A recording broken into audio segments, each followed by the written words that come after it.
Hello. I have an aggressive mustache, and I'm sorry, I forgot to put the clipper or the guard on my clipper. So here I am with a mustache and no other part of my facial hair, and that's okay, I guess. I hope that you've been well, and let's hear what you guys have been working on this past week. What are we starting with? Oh, the old Gangnam Style. Is that how you say it? Let me just do a quick look here. Everything looks in order. All right. Let's see what the Gangnam Style remix has become.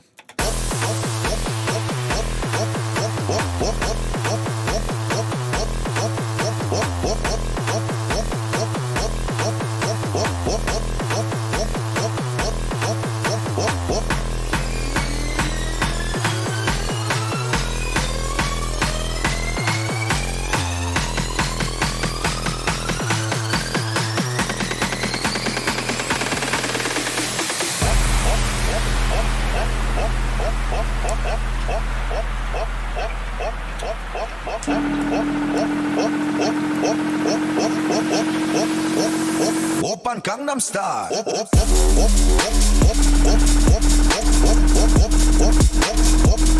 오빤 강남스타일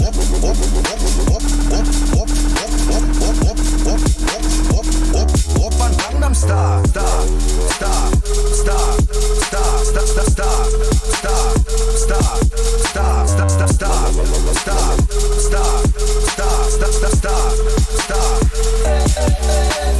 위는 너, 그 위에 나는 너 Baby baby 나는 뭘 좀 아는 너 위는 너, 그 위에 나는 너 Baby baby 나는 뭘 좀 아는 너 Know what I'm saying? 오빤 강남스타일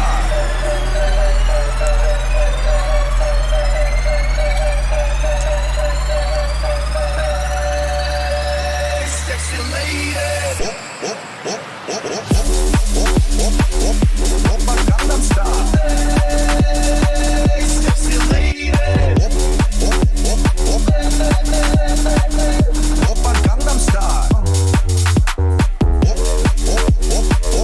오빤 강남스타일 Sexy lady 오빤 강남스타일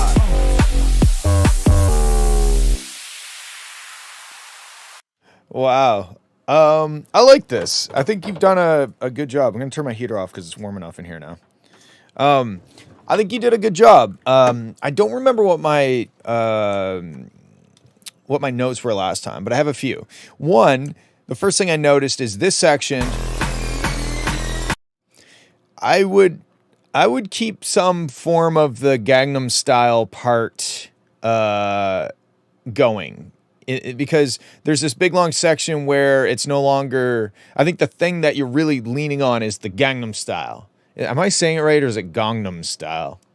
Whatever the case, I think that you need to continue like the Gangnam Style remix part, keeping some chopped up vocal or something in this section so that we can continue to get hyped and sing along with the words that we know, which is kind of the point of a remix. It's like, give the people something they know so they can sing along to it, but spin it in a different direction, which you have done.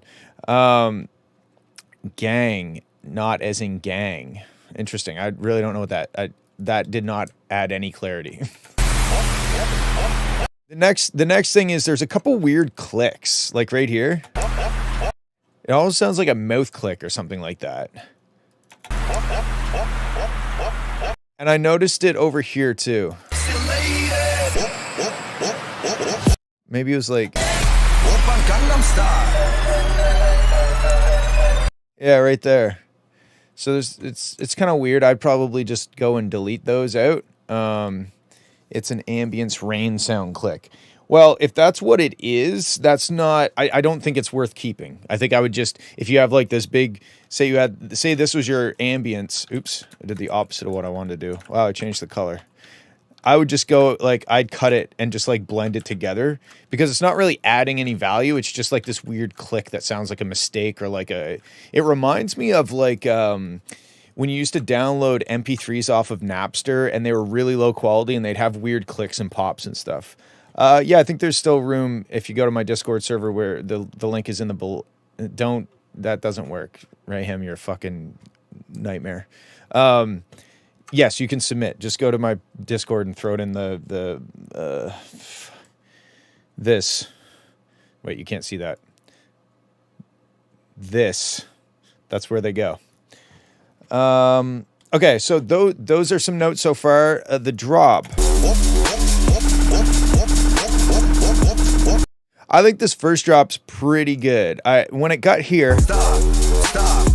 the style, it's late, and I'm kind of like, maybe it can be late, but I would like to hear it not late, because he kind of goes style. So s is like leading in, and tile should be on the downbeat. The T of style should go on the downbeat, but it's kind of like you put the S on the downbeat, so the T ends, or the T starts a little bit late.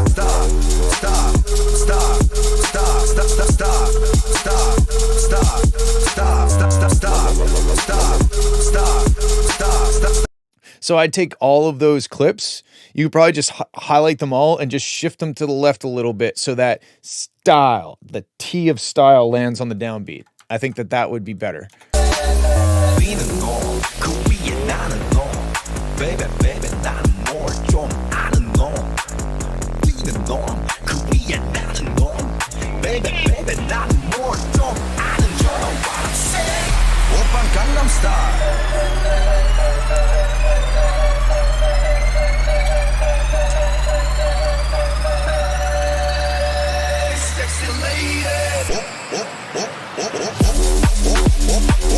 Now, I didn't really think that this drop, I feel like the build into the drop should have kept going a little bit longer. Like the drop just kind of happened, and I wasn't at my wit's end, like, come on, give me the drop. It happened almost prematurely. So I think that you should, like,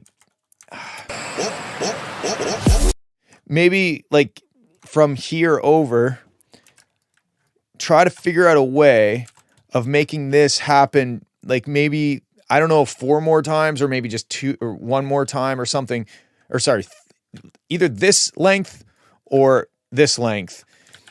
But I think that you should give us a bit more of a tease into the drop.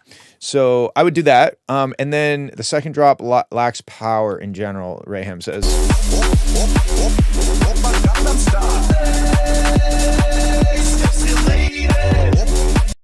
I think the issue that I'm hearing with it is that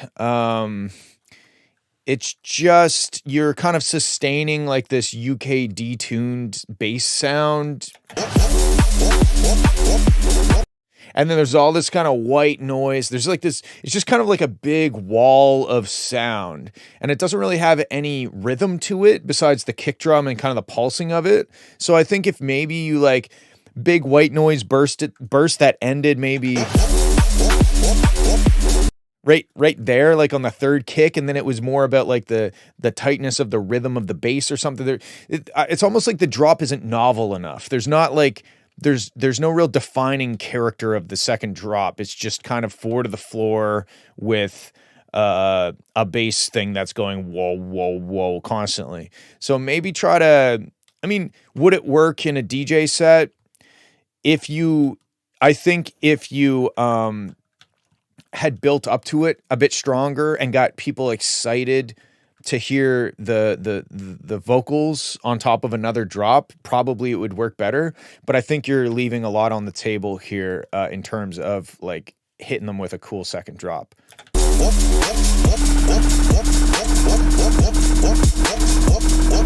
The other option too is that you could just drop the same as the first drop, but change it up a bit. So like, instead of going 4 to the floor and trying to figure out how to make that work, take something that's already working and just like tweak it to give it a little extra la-ti-da, whiz bang, you know, doodads and whatnot.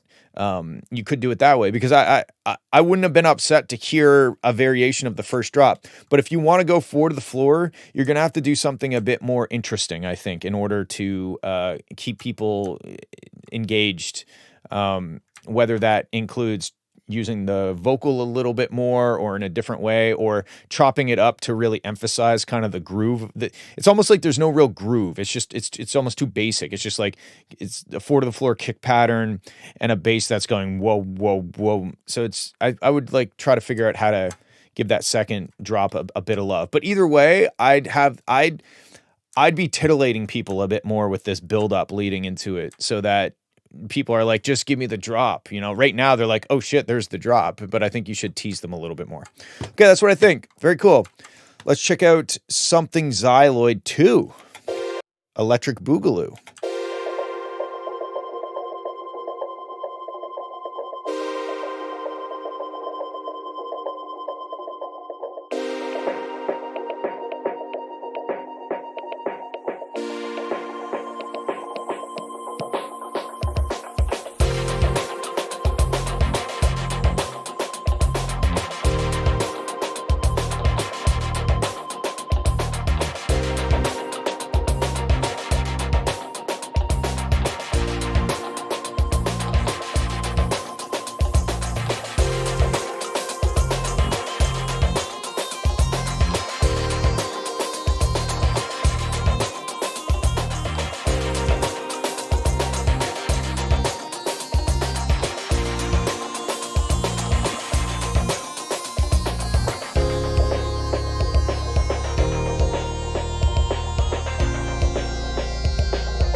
I could totally see somebody dismembering a body to this song. It's very gentle. It's very satisfying in a melodic way. The way, I don't know, the way it's like like the major when it's modulating. Oh, it's just so good.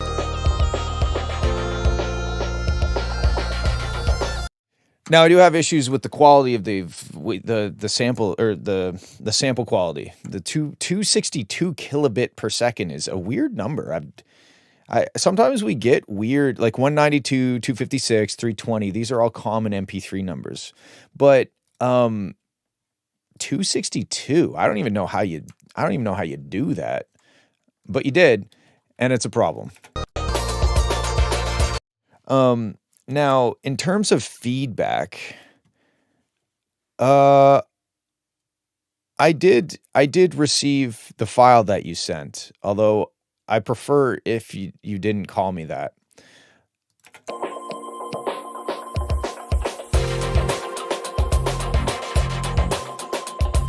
I feel like I have two pieces of feedback for this. One is that there seems to be a lot of elements that kind of go the whole time.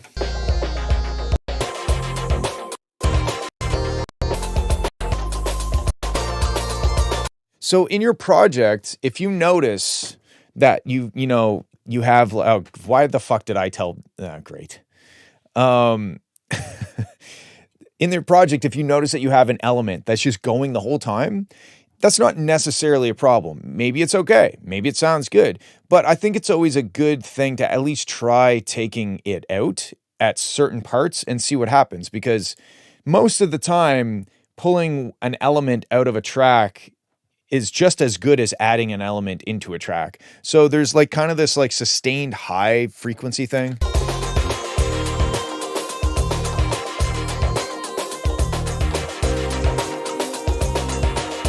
And I think it shows up in every section.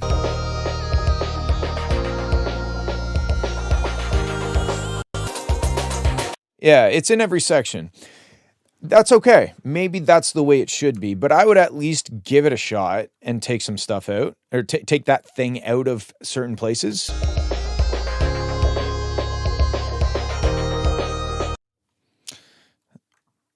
Yep. That seems to be how it's playing out. You're correct, Raham. In this breakdown section, I noticed the kick drum kind of sounds weird, like it's scooped out.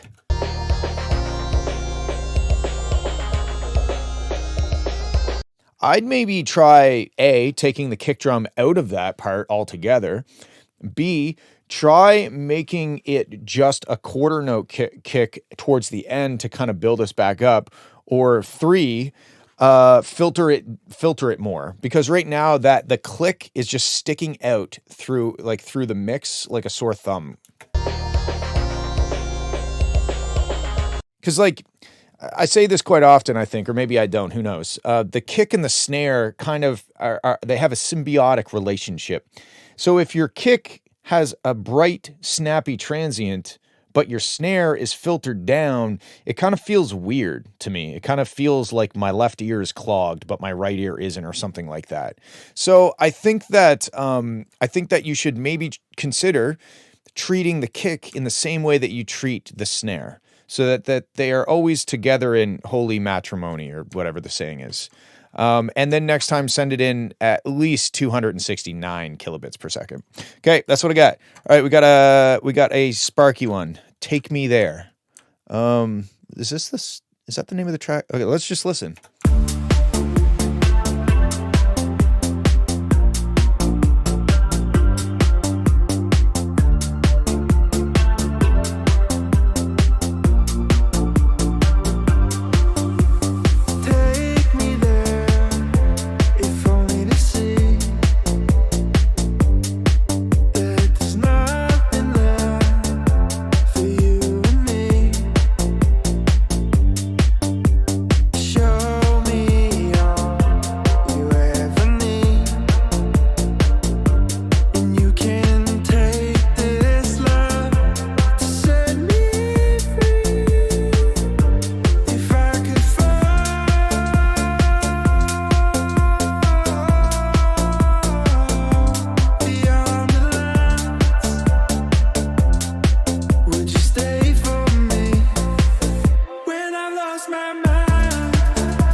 Okay.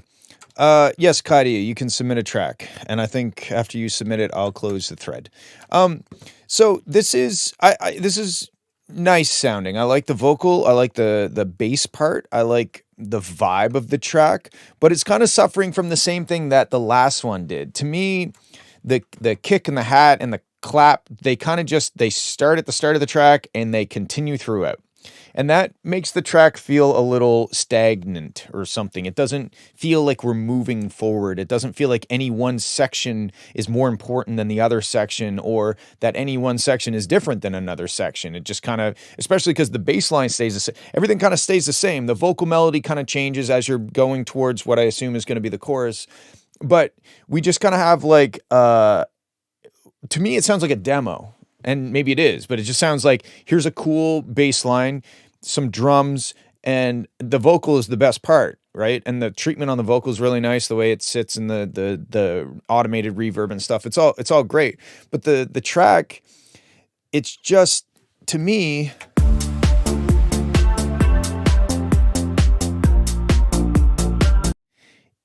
it feels like just a rough idea of a song.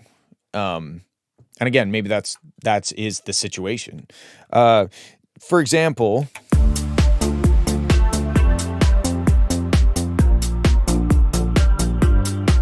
the intro could just be no drums, or maybe just like a shaker or something.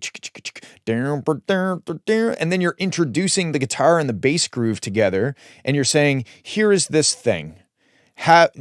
This is what it is. You listen to it. And then you're like, now check it out with drums. And then you hit it with drums.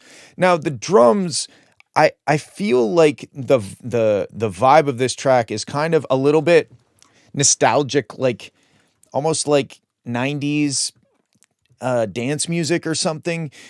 The drums aren't really driving that home. The bass line and like the chorused out guitar sounding thing, that they sound very kind of like late 90s, early 2000s dance music, but then the drums sound like Vengeance, like 2010s kind of house music or something.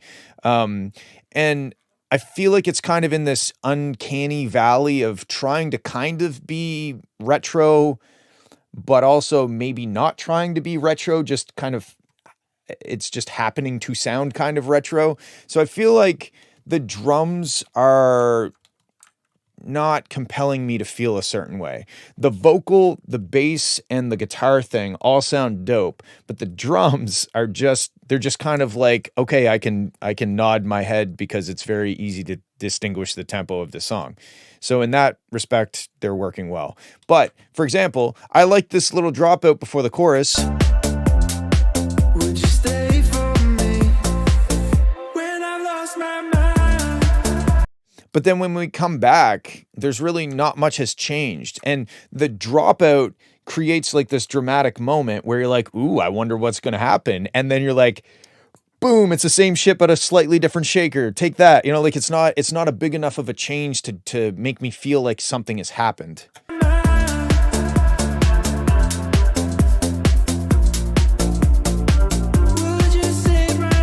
Like I would go, no drums, nothing, vocals, dun dun dun dun. The melodic, have lean into the musical part of it. Maybe have the vocals delaying out or repeating or something, and build us up, and then hit us with some chorus. Because right now it almost feels like I didn't deserve the chorus at this point in the song.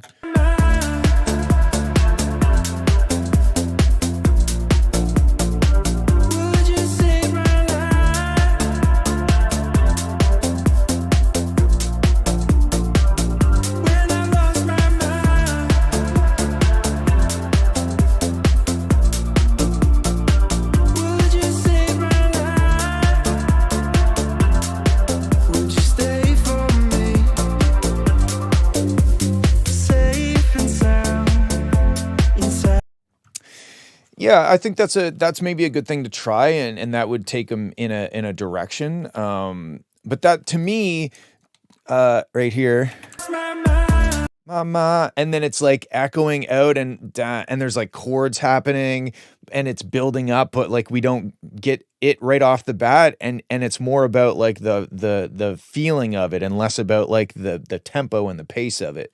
And then you got to figure out some way of having the chorus or drop section. It's gotta step it up a notch from the verse, or else it's not going to feel like we've achieved anything. And right now it kind of just doesn't feel like we've achieved anything. I think it's really the production. The writing of the song sounds great. The production is what's going to make it or break it at this point. Let's keep going. And I know that you are adding subtle things, but it doesn't need subtle things. It needs not subtle things. And that's the problem, is that like when you dropped into the chorus section, there's like a new shaker and there's maybe like a new synth thing in the background, but it's all very just like sprinkling, you know, we don't want to sprinkle the drop in. We want to like slap people in the face with the drop. If I lose my way. That's a good point, Raham. Maybe here you could do an alternate chord progression that leads nicely back into the same chord progression. That way we can get away from dum dum da dum dum dum, the same chord progression that happens, I'm assuming, the whole song. There's definitely an alternative chord thing that could happen, and that would make it feel very like even extra emotional. And then when you go back into building it up to the drop or the chorus, and I'm not saying it needs to be a big da da da da da da like Sandstorm kind of drop, but it does need something. It needs something major to give it that push over the edge for the chorus. Show me all you ever need, and you can take this love to set me free. If I could fall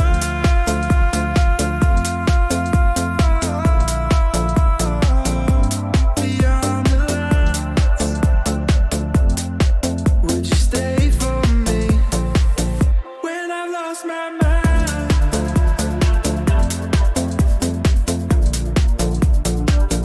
Like, imagine if, okay, when I lost my mind, you take out the drums, you take out the bass, you have the down, down, down, down, it sounds like a guitar, but it might be something on the computer. But imagine if you recapitulated is the word, maybe, if you are reharmonized, you played the same down, bow, bow, bow, bow, bow, whatever the guitar is doing, but you played a different set of chords under it to create some tension. And then you build us up, and then it goes back to the normal chord progression, and that's the resolve that we get in the chorus. I think that would be sick. Would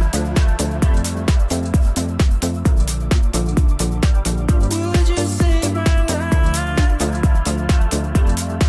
Would you stay for me when I lost my mind? But overall, I mean, like, the mix sounds, everything sounds good. It's just that the production is just a bit boring. And when you are sprinkling in, you shouldn't be sprinkling new elements on us. You should be hitting us in the head with a shovel. So I think that's my main feedback. So maybe save it as a new file and just totally fuck it up and see what you can come up with. But the vocals sound great.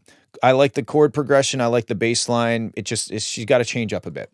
All right, let's move on. Thank you for sending Sparky. Also, thank you for, I had a call with Sparky today because he's also an engineer. Well, I'm not an engineer. He's a music producer and also an electrical engineer. And I was having an electrical engineering issue that I had to ask him about. So thank you for helping me with that. Okay, next up, we got 10 Toe 2, Your Reality.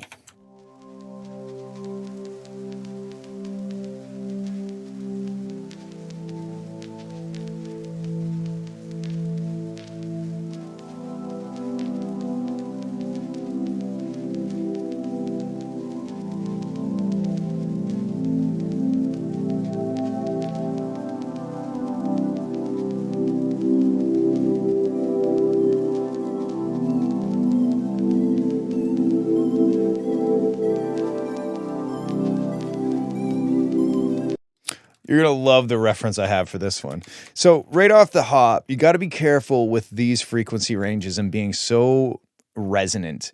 If you played this on a phone, you might have to get new speakers for that phone. I would take that synth and I would either do some multi-band compression or just a straight up dip here. But when those, the waveform is representing how loud that's kind of resonating.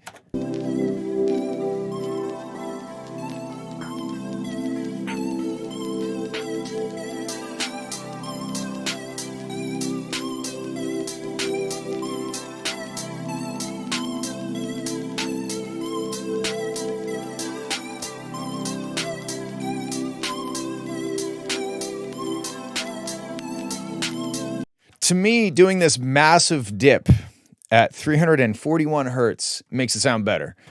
So I would probably do a bit of a dip at 341 hertz like that to control how resonant that low frequency, like low mids are. Okay, this is before we hear where your track goes, this is my reference that I have for you.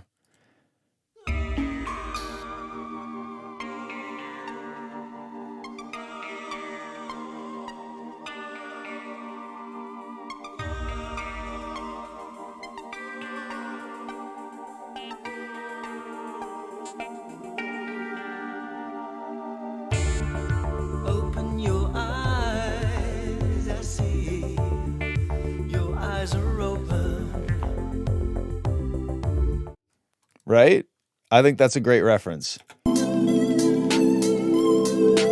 I don't know what's going to happen here, but I think that, no, it just means I can't monetize them, but I never can because I always play other music. I don't give a shit. Okay, here we go. Let's listen to the rest of this.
Like, is that not a great reference?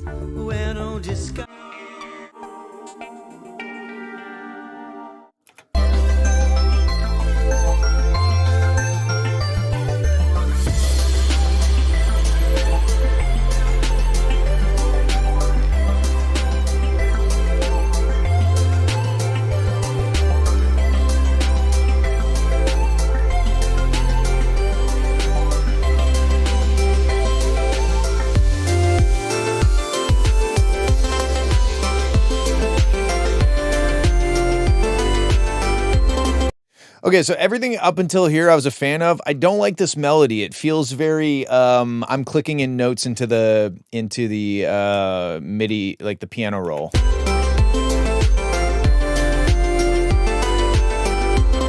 It doesn't, the structure of the melody doesn't work.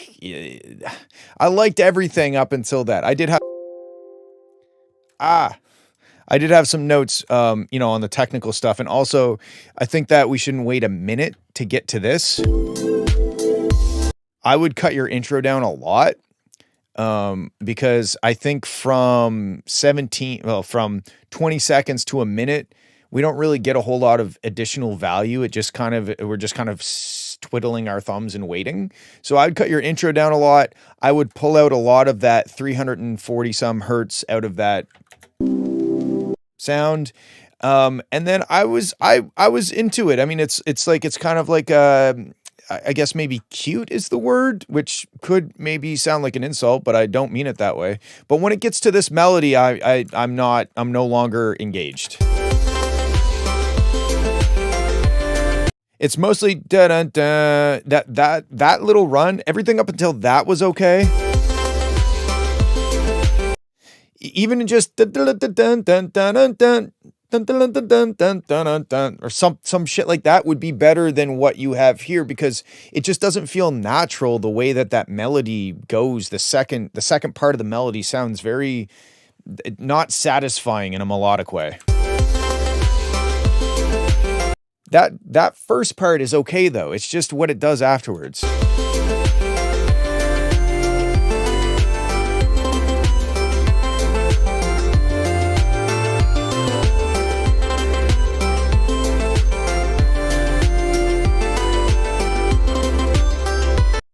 We're getting this. The snowstorm is hitting us on Monday. I think we're getting 20 centimeters of snow, which is probably 10 inches. I don't know how many 20 centimeters is. 30 centimeters is a foot.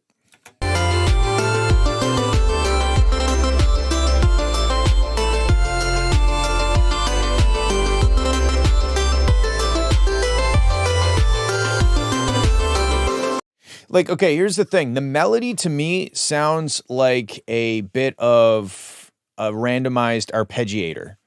It doesn't have It doesn't feel thought out. It feels just kind of like, here's some notes. There's no pauses. Like every possible moment has a note in it. So there's no cadence or rhythm to it. It's just kind of like, here are notes that are on the grid and are in the scale. So I feel like I've got my point across that I don't really like the melody.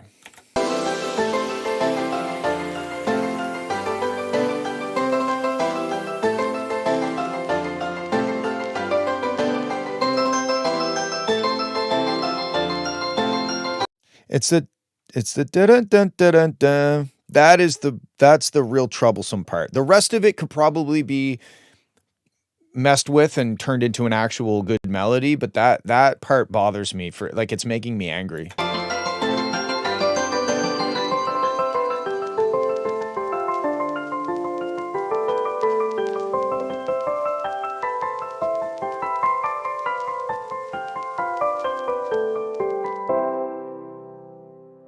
I like that ending though. That was nice. So yeah, I think the track is cool. It's certainly got its own vibe. Shorten the intro, dip out that frequency, and maybe work on maybe watch some YouTube videos on how to structure a melody. I think I posted a video by Scruffy. Was it Scruffy? There's a YouTube page I think called Scruffy. He's got some really good, easy to digest kind of music theory and why certain things work and how certain things work. And it might be a good watch. The rest of the music part is solid. It's just that melody. I don't know why. It just bothers me a little bit. Okay, cool. Thank you. Let's move on. We got Why Not?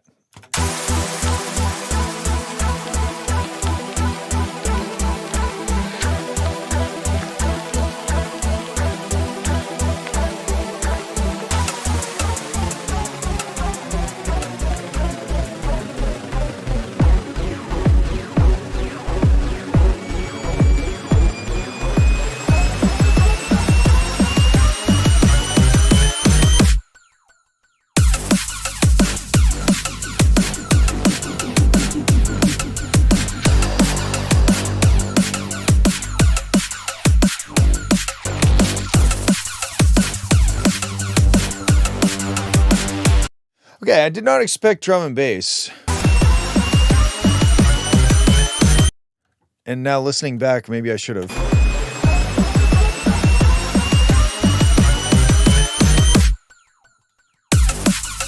So, a couple things that stuck out to me. Penis music. I love that that's a thing that people have described. This drop, like this little dropout thing, why is there not like something there?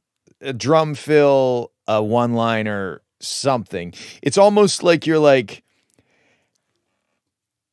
but you don't say anything. It's like you've highlighted this one section. You're like, check this out. And then you open the door to a room. You're like, you're going to love what's behind this door. You open the door and there's nothing in the room. and people are like, what am I looking at? So I'm not sure. I'm not really a big fan of just kind of like big pauses unless it's done in like a very tongue-in-cheek or intentional way or something like that. But this just kind of sounds like a part of the song was missing when it was rendered to me. I don't think that's the case, but that's what it sounds like. Now, when it drops,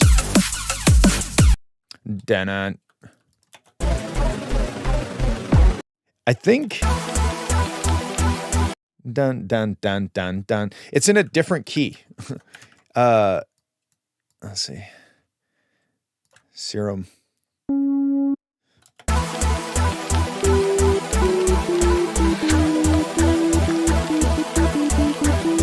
Okay. So the intro is in E.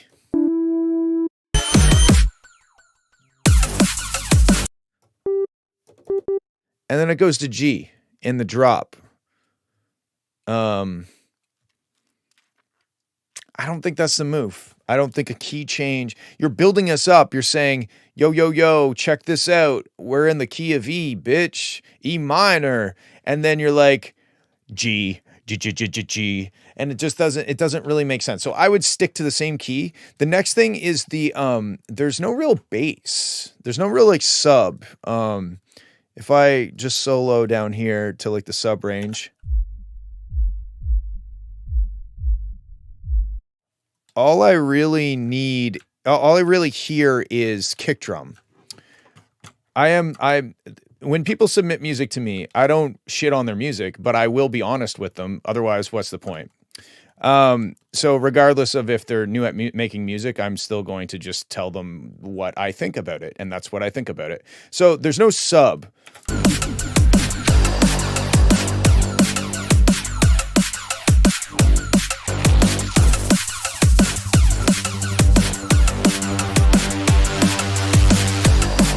I feel like if this had a sub and was in the same key as the build, it would be quite good.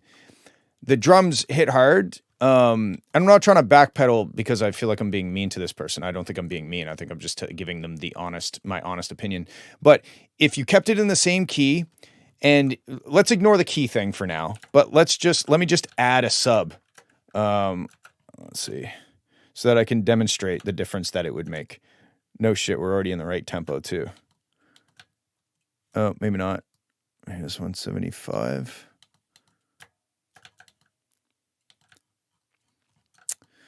Okay.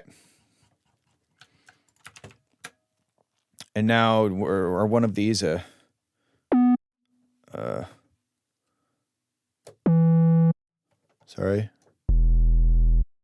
Oh, right. We're going to be in G because we're forgetting about the key change.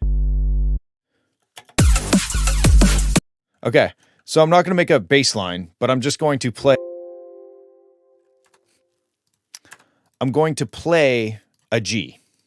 So let's just put a G in there and see what happens.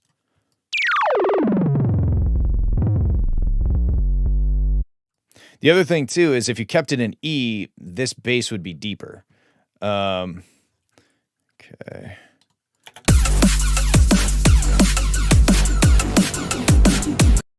Like I didn't do side chaining. I didn't mix it. I just threw a G in the lowest octave that I could. And all of a sudden it sounds better. If I did it a little more intentional.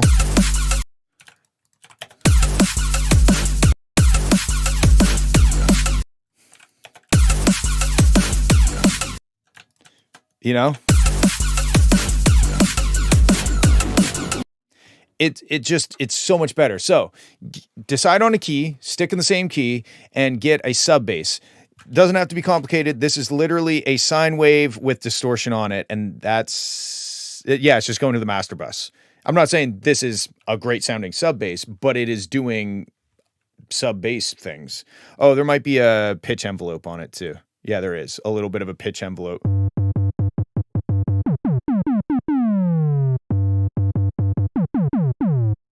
If you do a real quick pitch envelope on it, then it just gives it a bit of like a dum, like a hit.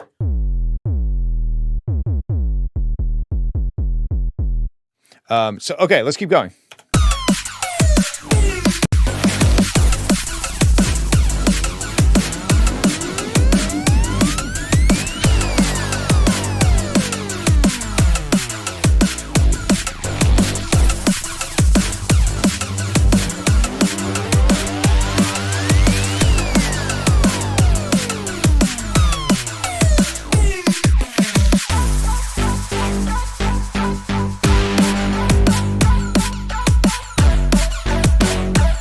Oh, we got some sub bass there now.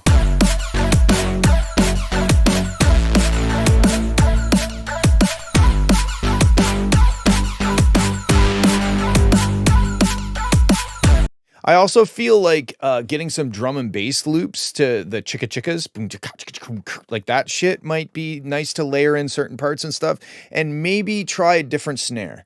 This is kind of like a short dubstep snare, and like a shorter kind of tony snare might be a better snare for this style.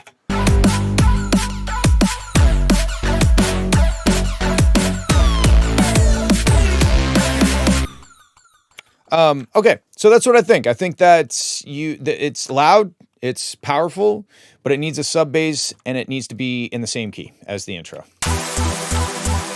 Let me just see what it sounds like if I change the key. Let's change the key of the intro real quick. So if we go from E to G, what is that? 3? Yes. I did that in my head. I didn't even have to look at the piano roll. 1, 2, 3. Okay.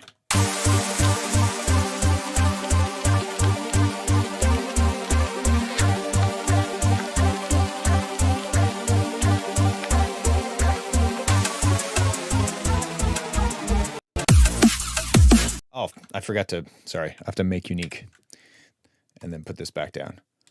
Okay, let's see.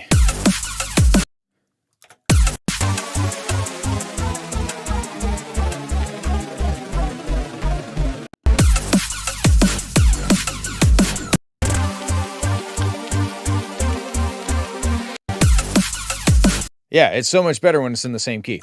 Okay, cool. That's what I think. Keep going and feel free to send it in again once you make some progress on it. Okay, this one is called Work in Progress Melodic Mess. Let's have a listen.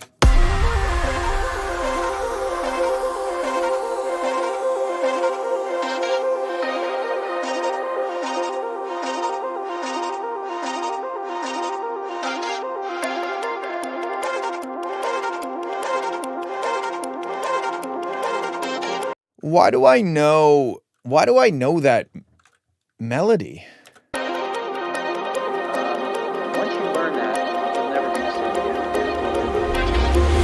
Grow up and get told just what it is, and your life is just to live your life inside the world. Try not to bash the walls too much. Try to have a nice family life, have fun, save a little money. But life, that's a very unique life. Life can be much broader. Once you discover one simple fact, and that is everything around you you call life is made up of people that were no smarter than you.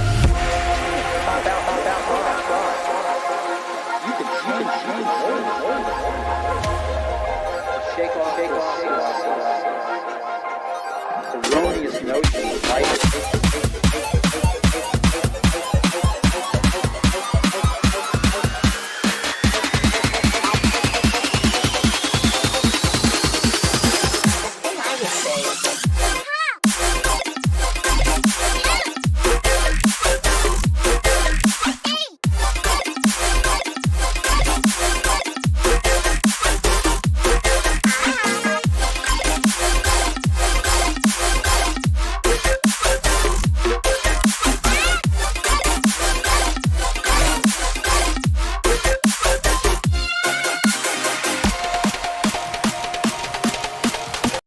Okay. Yeah, maybe I'm just recognizing it from like, maybe this has been submitted before. Learn that. But I feel like maybe I've just heard it on the stream again or before. I don't know. It's cool. I like it. I did feel like from here, from right about maybe here until the drop, I kind of felt like the track was lingering a bit too much. And it's not that you need to drop at 39 seconds, but I just think that the way the track is constructed at this point, it just feels like it's loitering in like the intro. I don't feel as though I'm being pulled towards something. I feel like I'm in a waiting room. So Try to have a nice family life, have fun, save a little money. But life, that's a very unique life. and I think maybe the reason is because you're introducing new elements, but they're all kind of subtle elements. Like right here, the thing that you introduced is this high ding dang dong, like the synth thing. Maybe you've heard that sample. Is it a sample? I give everybody the benefit of the doubt and think that they make everything with a synth from scratch, but maybe it is a sample. Maybe I've heard it before. I have no idea. But life, that's a very unique life. Life can be much. Okay, this is the thing.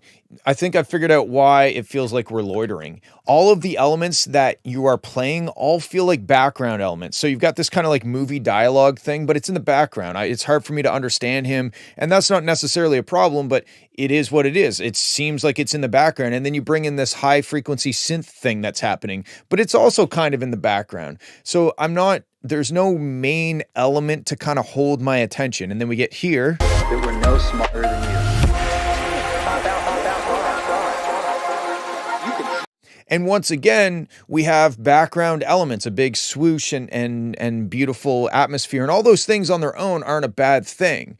That they're not necessarily a problem, but the fact that you are leaning on them to carry the interest of the listener all the way to the drop is, I think, the issue here. Because I'm just kind of like, these are nice sounds, but I'm not hearing any conversation. I'm not understand, and I don't mean that with the dialogue. I just mean I don't understand what this track is trying to tell me, because I feel like I'm in this beautiful atmosphere of nice sounds, but I don't really know. There's no melody. There's no hint at what's coming in the drop. I mean, there is kind of eventually. Erroneous notion, right?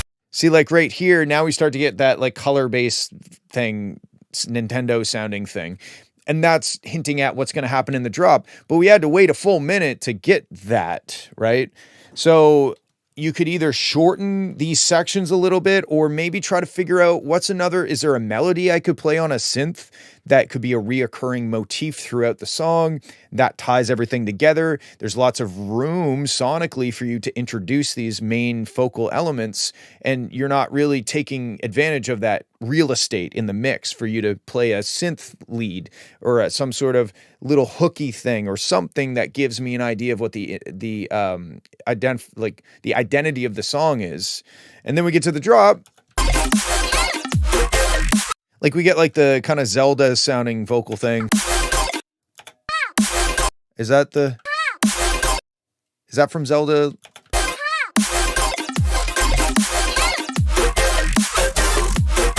That's cool. Maybe tease some of that in the intro. I guess what I'm trying to say is that the intro sounds nice, but it doesn't carry my attention enough to get to the drop. In the drop,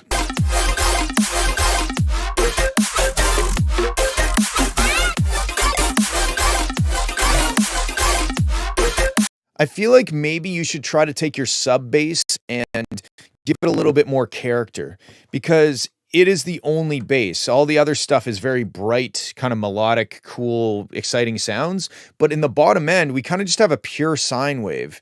And it almost sounds like the sub isn't loud enough, but the sub is actually quite loud. I think it's the fact that there's no harmonics or any sort of like, maybe like take your sine wave, add a little bit of white noise to it, and then distort the two together so you get that kind of like dirty sine wave sound. That way, the bass will have some more character that bleeds up into the mid-range a bit and fills that out, because right now you kind of have like this pure sine sub bass way at the very bottom end. You have all this bright element stuff, but there's not really a whole lot to connect those two together. So maybe try that.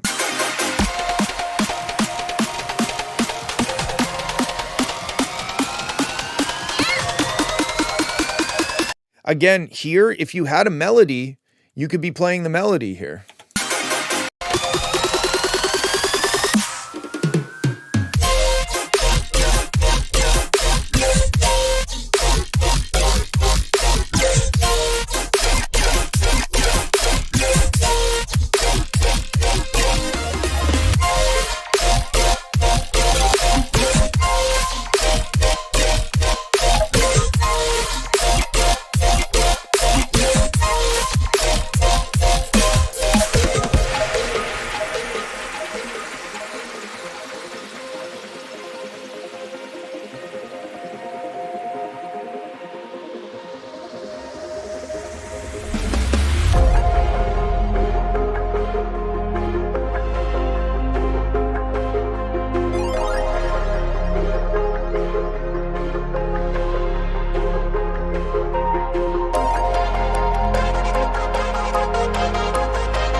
Again, melody. There's a hint at a melody in the ding ding ding ding ding ding ding ding ding ding ding ding ding ding. That thing is kind of hinting at a melody. But we only heard that 2.5 minutes in. So if you think about the melody as the identity of the track, well, we should be introduced to that pretty soon in the track. It should reoccur throughout the track to remind us that this is its identity, and there should be more emphasis put on it. And right now, this sounds like an exercise in production, and there's some cool, like that second drop was sick. I like the sound design, and the drop was cool. The snare could maybe punch through a bit harder, but the sound design and the production is very cool in this track. But without something that you could sit down and play on a piano as a melody. The musical element of it is lacking.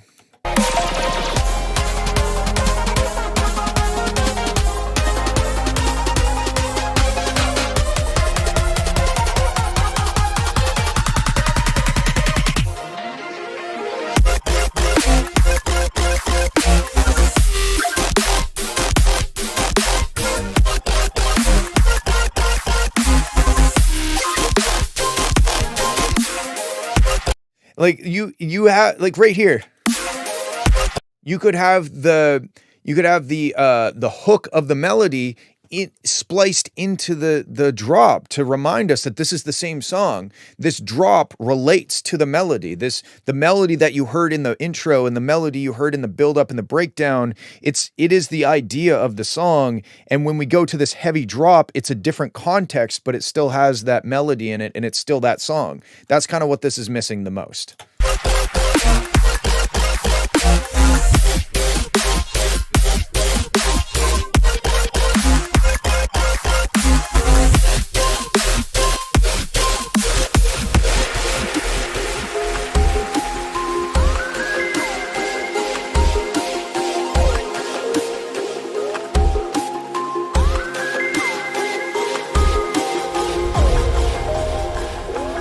And then there's kind of a melody there too. So you're capable of doing these melody things. You just got to implement it more.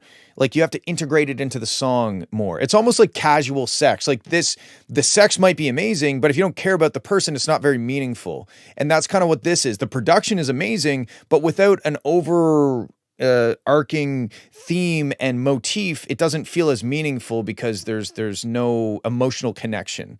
I think that is the analogy I'm going to make for this. Okay, that's what I think. Let's check out Southern Skies, Aurora Australis. Okay.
I like this so far. The clap sounds weird. It's like clicky in like a lo-fi, like sample reduction way.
Yeah, I don't really like that clap. It kind of sticks through the mix in a weird way. Like it's the only thing that occupies such a weird resonant high frequency every time. So it really sticks out.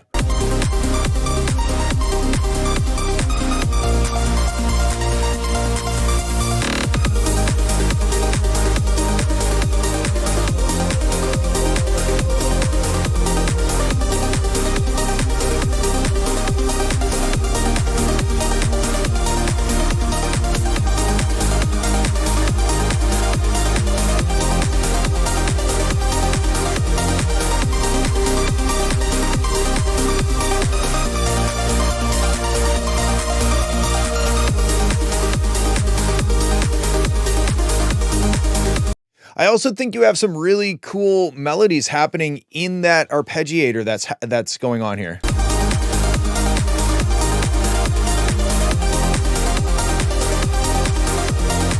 It's like it's cool, and I think you should maybe emphasize that more with maybe another synth or a layer. I was also thinking in this breakdown,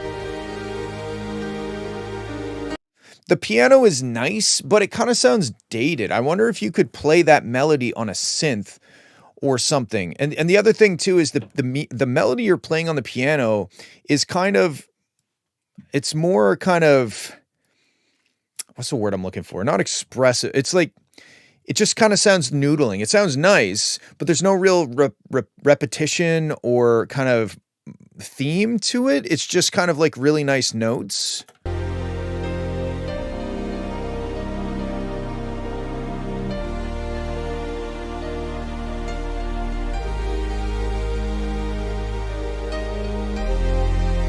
Oh, wait a sec. Dum da da da da. I think that's cool. I take back what I just said. I think there's some themes in here, but I think playing them that quiet on the piano underneath the big strings, I think you should lean into the melody in this section and maybe try playing it on a synth and maybe try fading in a little bit of the because that's a really cool melody, but I think it almost just happens in the drop here.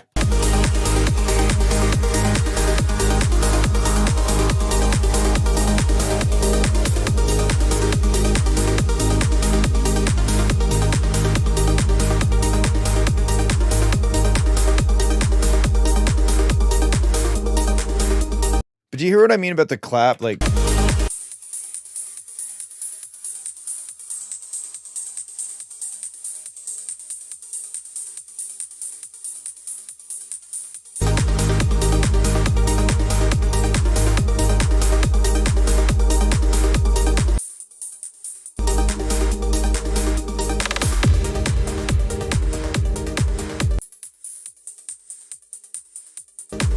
like 92, 9300 hertz.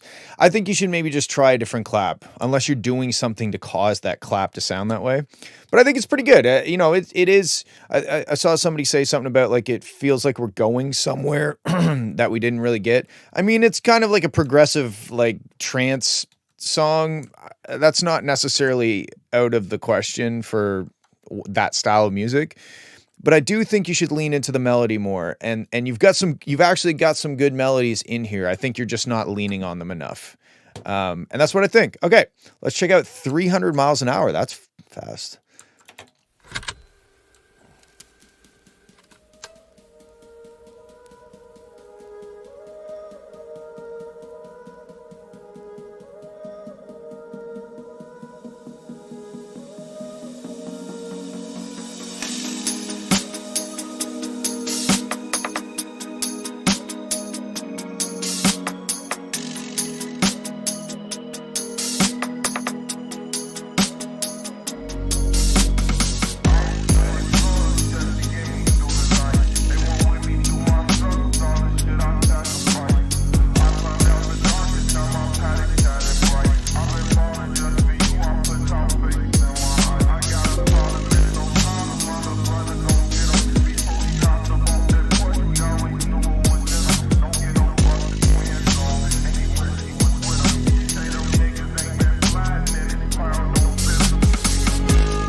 I really like this beat though. I mean, like, you know, the 128 kilobit per second is pretty shitty, but the beat is good. I almost like it sounds like you're taking these vocals and using them as a background element, but like I feel like they should be the main.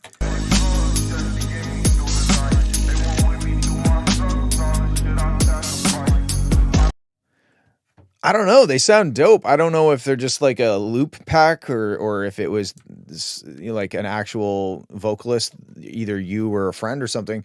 But I think the vocals sound pretty dope. Like I would like them to be the main thing on the beat.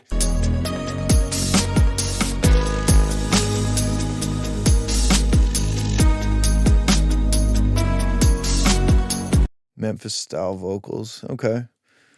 Yeah, I mean, I get it. It's like a style or something, but like I just think that they feel like they're meant for the track. Like they feel the way he's singing. Like I believe that the vocals were meant for the track, even if they weren't.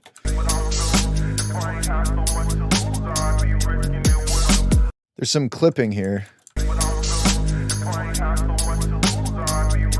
like crunchy. I think it's on the. Yeah, on the left side for some reason. I think your shaker sticks out a bit. Like if you listen to all the elements or if you turn it down really low, this is also a good exercise too. If you're like mixing, chances are you're probably mixing loud. Don't turn me up. I'm already turned up. Turn your mix way down and listen to it.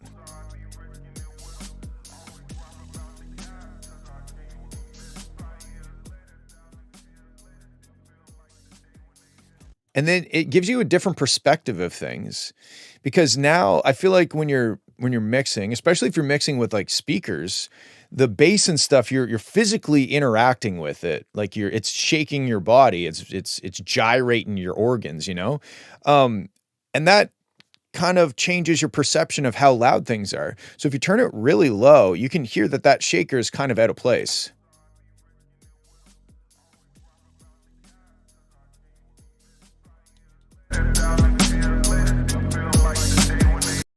But I think it's a pretty cool beat so far. I'm so late. The one behind the Melody Mess. Melody Mess. Was that the color bass one?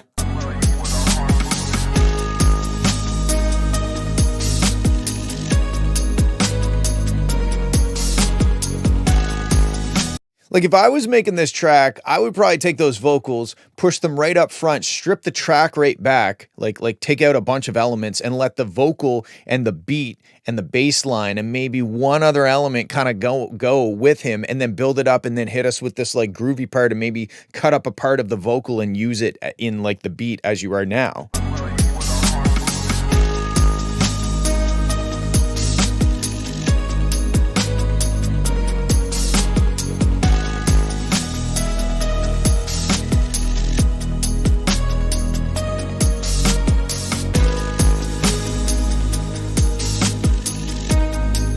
But I understand if that changes the style altogether and that's not really what you're after, but that's just what I'm thinking, because I think if you strip the beat back so it was just kind of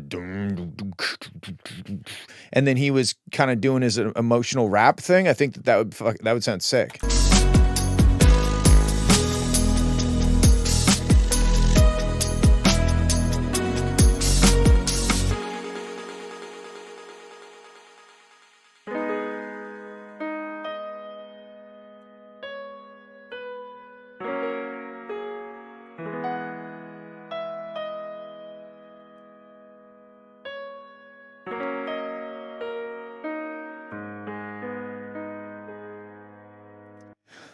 I don't know about this intro. I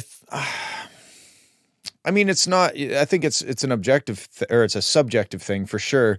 But I think the piano doesn't sound good enough to stand on its own. It's not convincing that that's a real person at a real piano in a real studio with real microphones. And that's kind of what it's supposed to be when it's all by itself and intimate like that. The piano works great in the beat when it's layered with everything else, but when you strip everything back and you hear the sound of the piano, to me, it just kind of sounds like a programmed MIDI piano or whatever. And of course, most people would have no fucking idea that that's even possible, so they wouldn't even consider that. But sample. Yeah, but I mean, like, do you need to do this end part? Or if you do, can you play it with the synths that are layered with it in the other part of the song? I don't, like I said, I don't think I didn't notice a piano being an issue until you tried to play it off as if it was like a grand piano in a studio being played by a master penis. Like, for example, that finger bling is a little exaggerated, you know, like I don't think a penis would play it like that. I think a penis would play it like bling, not and it's kind of showing a bit of the programness of it when it's all by itself. So that's kind of, I don't know. It's not terrible, and most people wouldn't even give it a second thought. But if I had to nitpick, that is what I would say. I guess what I'm trying to say is that you're not a penis. Okay, that's what I think. Cool. Let's check out Posthuman. Go Get Back Remix Comp. Yes, break.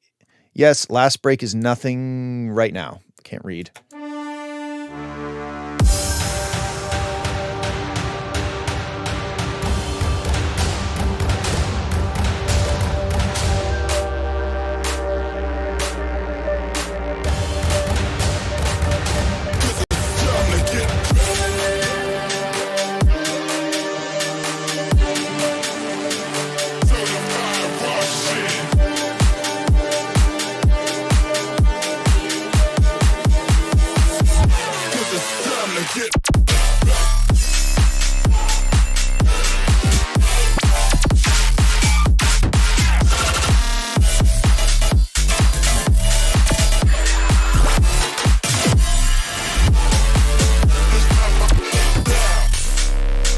Okay, this is pretty sick so far. I found these cinematic drums felt a little random.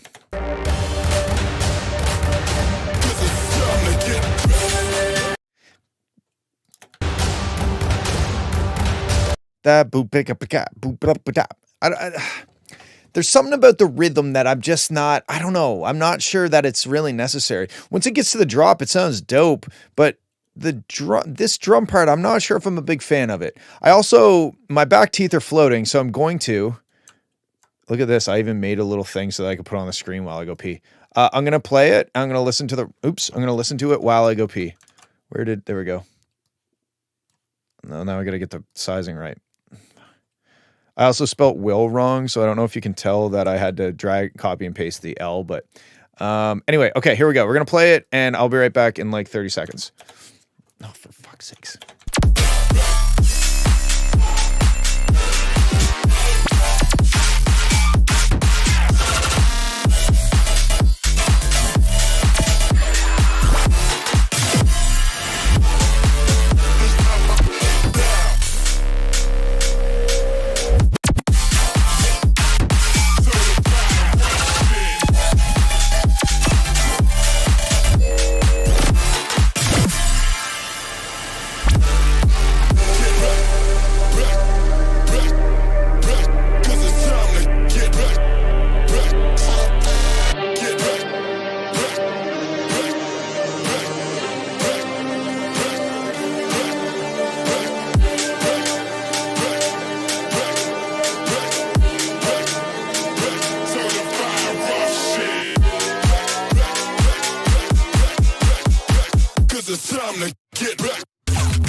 Okay, so another thought that I had while I was peeing.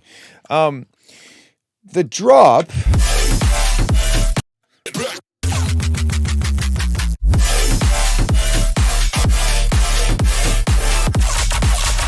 Okay, so the drop is like down, down, down, down, down, down, down, down, blah, blah, blah, blah, blah, blah, blah, blah, blah, blah. Let me go back here.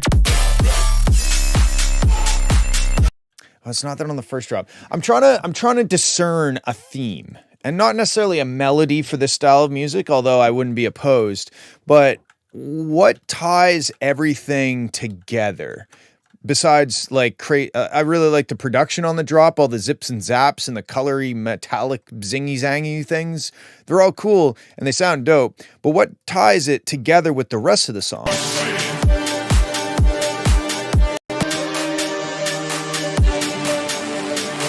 okay, so you have kind of this Arabian adventure, Egyptian, whatever the mode is. I don't remember the name of it, Phrygian or something. Da, da. That's cool. Maybe you should lean into that and incorporate it into the drop. It doesn't have to be going the whole time. It could just go bum, bum, or something, and then that would tie it together with the other sections of the song. Because at the end of the day, this is a song. It's, unless you're just making it as a DJ tool, in which case maybe that's fine. Hello, amps. But I think that you should always remember that you're making music. And I know that that sounds kind of obvious, but I know myself, I get tied up in the production, in the sound design, in making things sound crazy. But at the end of the day, it's still a piece of music. It should still make sense as a whole. And I feel like the drops and the non-drop sections don't necessarily connect that well. And it can be as easy as just every 4 bars at the end of the 4-bar section, it does da da from the intro or something, just to kind of connect it, to make it one, you know? Okay, let's keep going.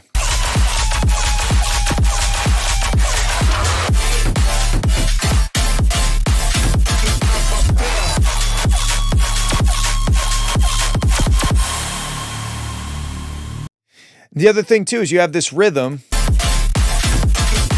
Dun dun dun dun dun dun dun dun dun. This thing here.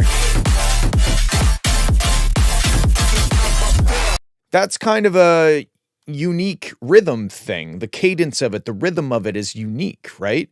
Da da da da da da da da da. That kind of staccato-ness. Could you somehow incorporate that rhythm? Not with those sounds per se, but is there any way to incorporate that rhythm into the non-drop sections? I'm just trying to figure out a way of making the song feel a bit more cohesive as a package, as opposed to like, here is the breakdown section and here is the drop.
See, that was cool, but what does that have to do with...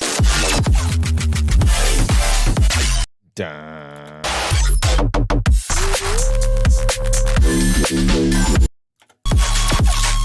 Okay, no, it is in the same key. I had to check myself there for a sec. I don't know, like, production-wise, this is sick. It makes me smile as a producer. It makes me... I love listening to all the crazy stuff. Stop... Come back from getting milk at the petrol station. The kids are crying and miss you lots. What? First of all, it's called the gas station. I don't know what the petrol station is, especially considering I drive a diesel in the winter.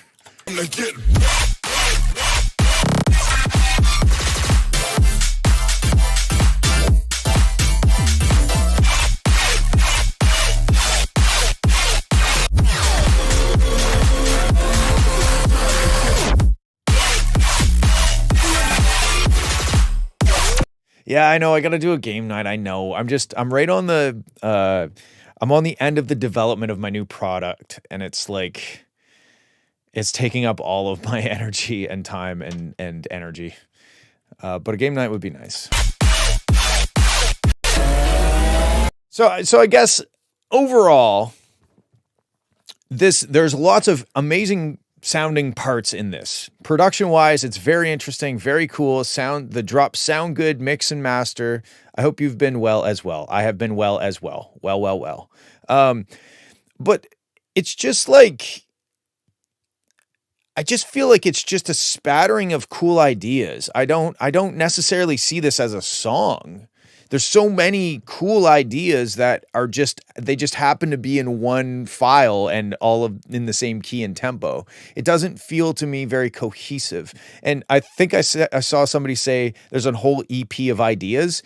And sometimes I've gotten to this place where I'm like, this is 2 separate songs. And then I just make 2 separate, I duplicate the file and I delete one part out of one file and the other part of the other file, and then I develop them as 2 separate songs. Like, that is always an option.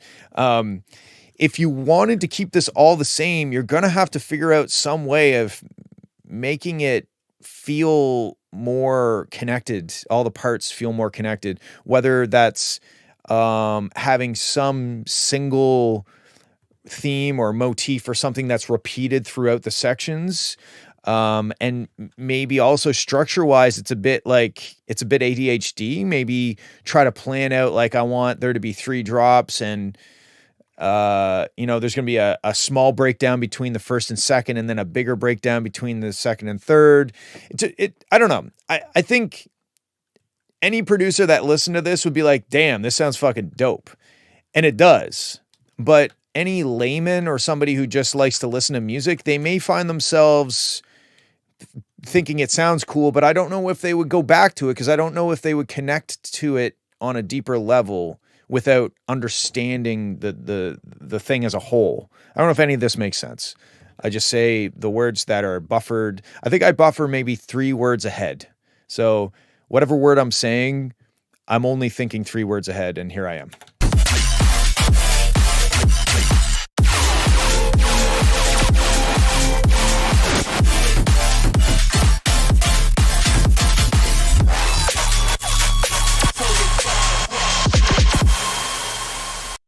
It definitely sounds fucking dope. Production-wise, mix-wise, master, it sounds dope. I just try to connect it more. My Summer Car. I thought Esmond and I played, it was a different game. It was like My Summer Car, but it wasn't. It was called The Long Drive. All right. Okay, this one's called, I don't know how to say that, Lines.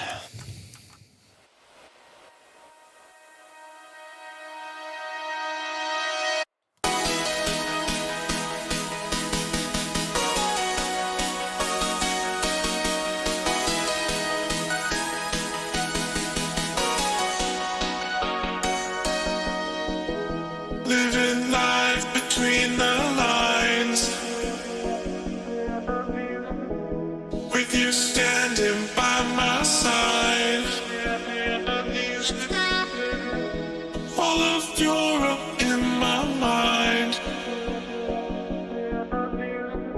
we're just one nation here tonight. No matter where you're from, no matter where you are, let's show 'em what's in store when you keep on dancing. Okay, before we get to the drop section, yeah, sorry, I do it every Friday. You can $2,000 whatever that means.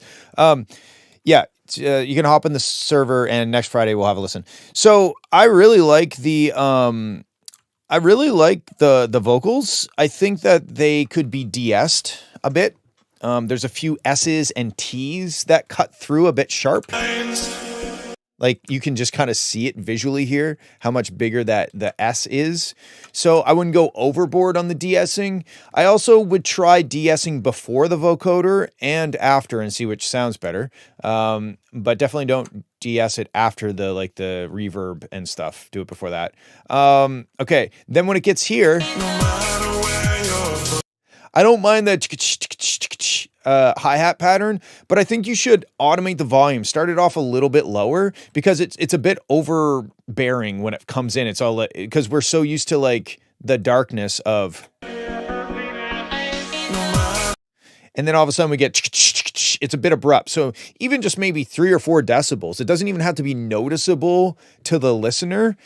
You're just trying to sneak those in a little bit more subtly under the vocals so that it doesn't get in the way of the vocals, and then ramp them up to what I'm assuming is going to be the drop. But let's listen to that now.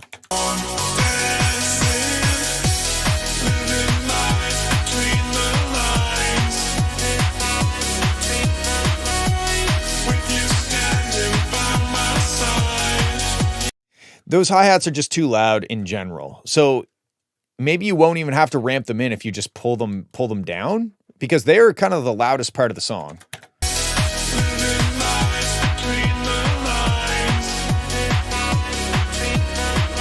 Yeah, I'd probably pull them down by like 5 decibels in volume overall, and then maybe even still ramp them in a little bit. But they're getting in the way.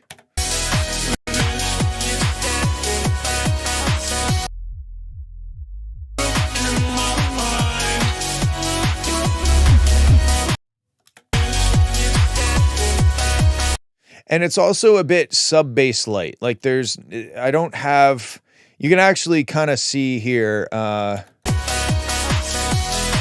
if you could imagine getting rid of these hi-hats, which is what this big burst is here. This is the kick, and we don't really have you can't really see the bass coming up to fill in after the kick. The amplitude goes down until we get the hi-hat, and you can see this big spike up in amplitude when the hi-hat hits. But we should be filling this in with bass. So the bass, I think, just in general isn't loud enough.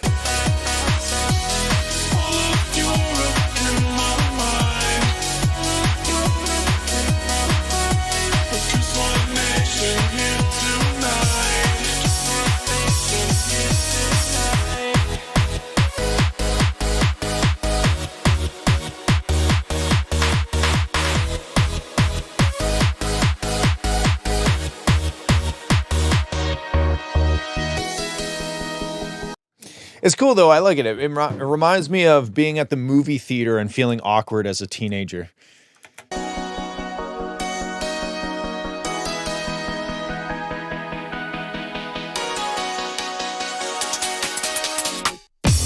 Living life between the lines, with you standing by my side. All of the world in my mind,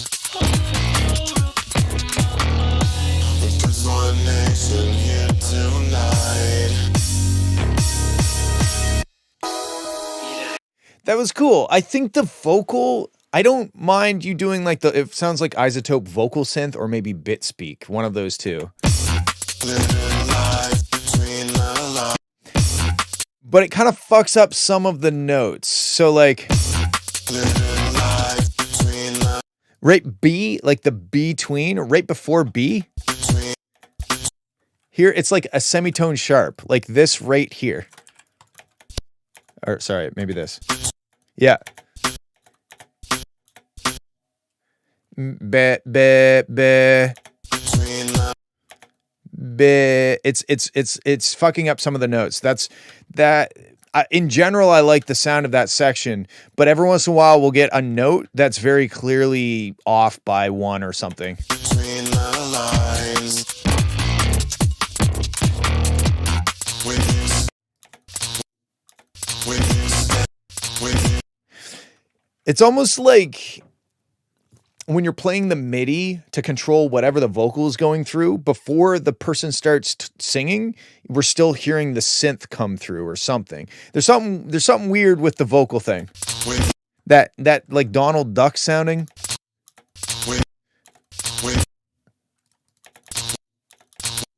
with you standing by my side.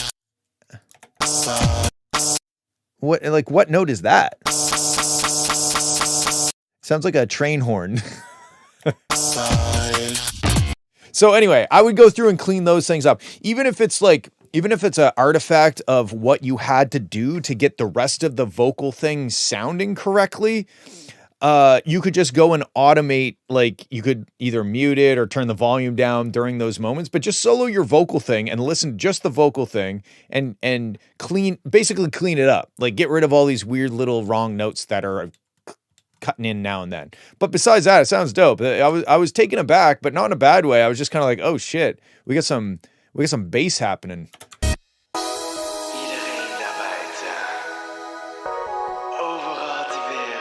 I've never, until just this moment, considered the concept of D flat sharp being a D. That is fucking wild. And I mean, you can't really argue with it. Like D flat sharp is a D.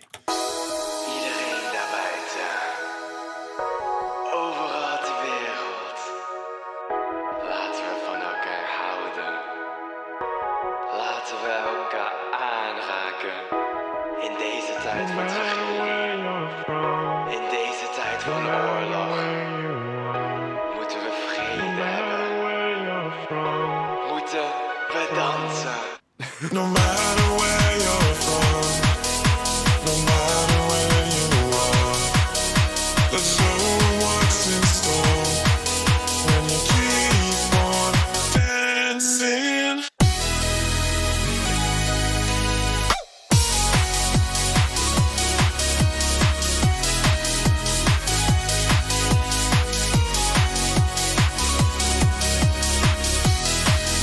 Yeah, generally speaking, I think your mix and master are shifted, like the high frequencies are too loud and the low frequencies are too low.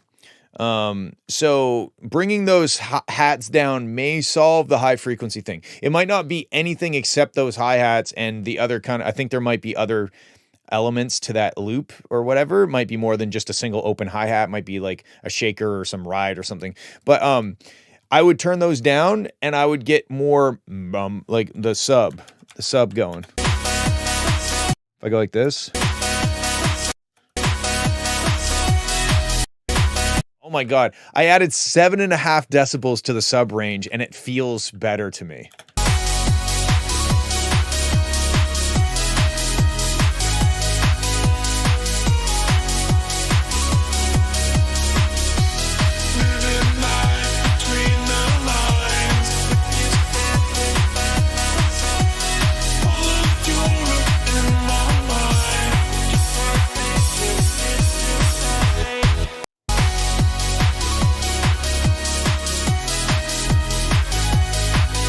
Dude, it sounds so much better with the bass cranked. I sound like somebody who just put a car stereo in their car. Living life between the lines. With you standing by my side. Living life between the lines. Oh, I can't get over how much better that sounds. Okay, you know what to do. Go do it. Let me undo what I do. Turn. Okay, make sure I'm not fucking shit up here. All right, we're good.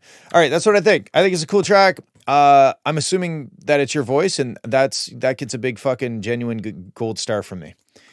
Or like, I guess somebody you know's voice. It's not a sample pack vocal, is what I think. So, okay, let's check out the next one. It's called Cryptic Demo 2.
Okay, this is dope. I feel like, let me figure out what key it is.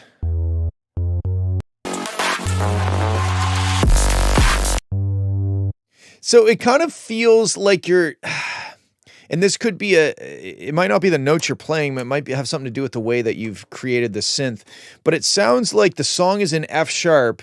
And then when you drop, you're playing a G for like an extended period of time. And I keep wanting it to go to the F sharp. Right? That's an F sharp. But then when it drops, and it can still drop with the G, with a G.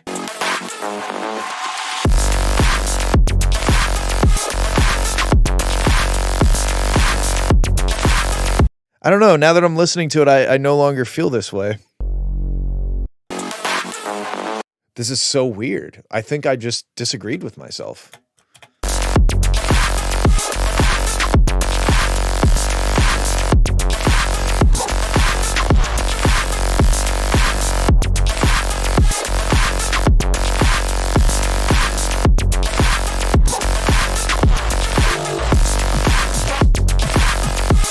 I think it's the pitch bends, and I'm not saying that it's a problem. I should ban Raham. The submissions are closed for today, but I do it every Friday, so you can hop on the server. There's a link at the bottom of the screen, and there are no commands that work on my Twitch channel. That's the joke. Yeah, it sounds like dog blood.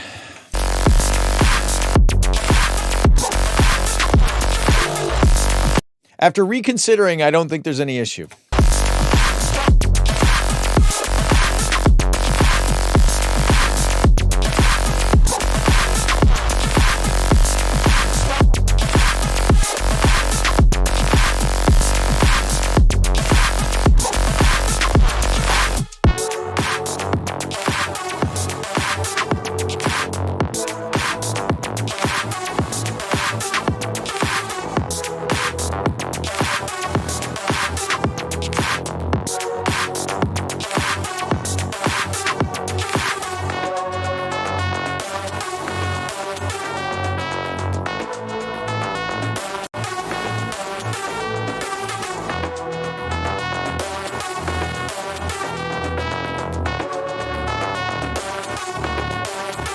So far, my only real feedback is that maybe the drop didn't change enough halfway through.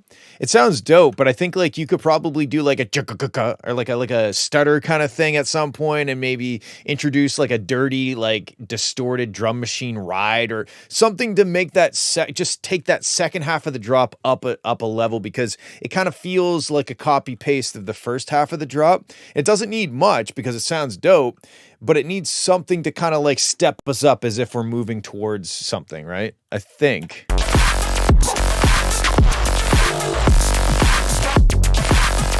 I think you added a ba-doom boom, ba-doom boom, ba-doom boom in there, but I don't think that's enough. And it might not even be a good ad. And yeah, I totally get it that this is 4 hours in. I think it sounds pretty dope for 4 hours in.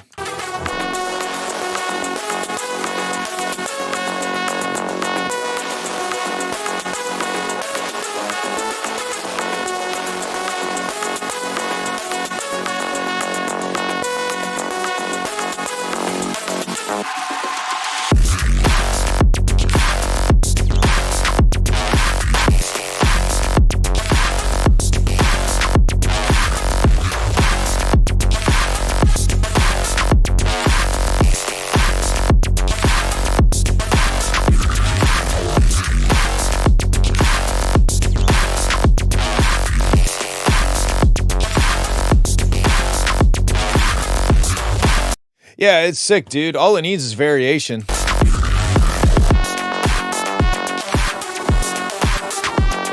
This is a good example of how you can take something that's not exactly musical in the traditional sense in terms of like the drop. It's more about like the sound design and the way the production and stuff, but it still feels like a song to me because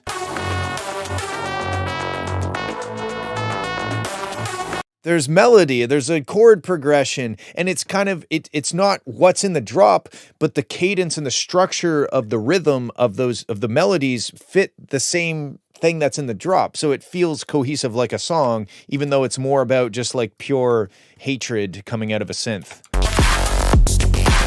I don't know. It's dope. Keep going. 4 hours. It sounded pretty fucking good for 4 hours. It sounded pretty fucking good, period. All right. Next up, Ice Kayab Forbidden featuring Mr. G.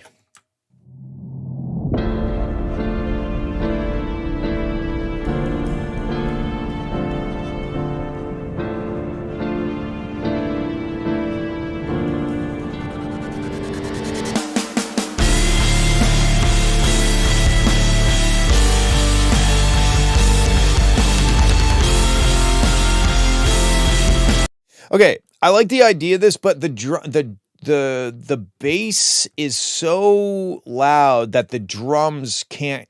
They're just tiny little ticks underneath of it.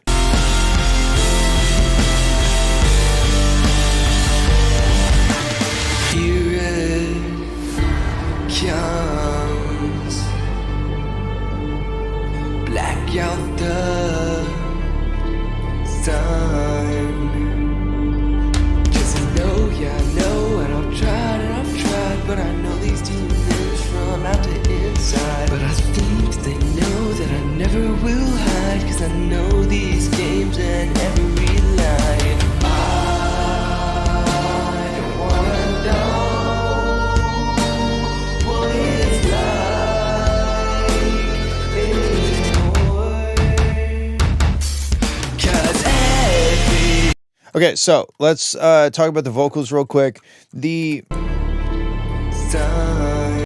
sound kind of like they were recorded on maybe a phone or something. The recording quality, it's not even the frequency response or anything. It's more so the bit rate of the vocal. It sounds like it has been like compressed like an M4A or whatever comes off of a phone. So I think that the singer, I'm assuming is Mr. G, I think the singer has a good voice. I can't really hear the vocal, the words a whole lot because they're kind of buried. He kind of feels like he's holding back a little bit.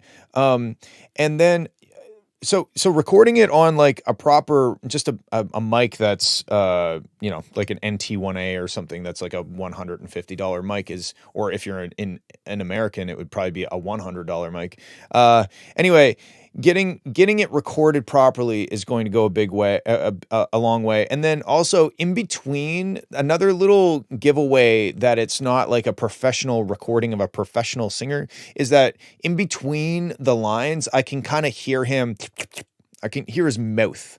I can hear his mouth making mouth sounds. And then not only that, but his mouth sounds are going through the reverb. So not only do we get the initial, but we get the reverb off of each mouth sound. So just going through and cleaning up the vocal in between is also going to go a long way.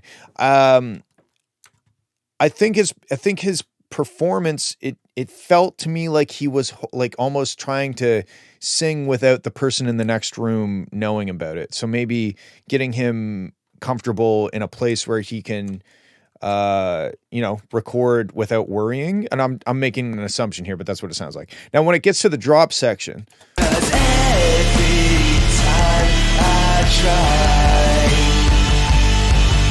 this is a classic case of we're trying to be too loud. The vocal being that loud and everything being that loud is just not, you just can't do that. You can't, everything can't be that loud. all goes wrong, but I must stand strong, 'cause every time I'm And then another, again, going back to like the performance feeling like he's holding back, that doesn't really sell it when the track is doing the opposite of holding back. I don't think there's absolutely nothing holding back on the track. So that's kind of a bit of a mismatch in the performance of the vocal. And there's not really any way that you're going to mix the vocal into this section better and have it come across as convincing unless the performance is matching the level of like, of the music.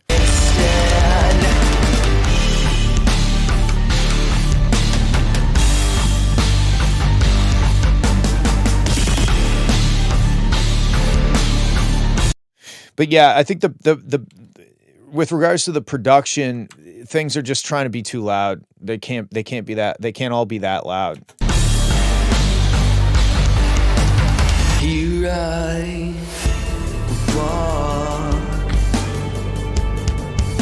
trapped in thought. See, like his performance matches this section better because this section's kind of held back a little bit. It's a little restrained. So the restraint in his voice matches the restraint in the track. But if he has that same level of restraint when like shit's hitting the fan, it's not going to really match well. Inside out, to deep down, we let the demons out on our own. On our own.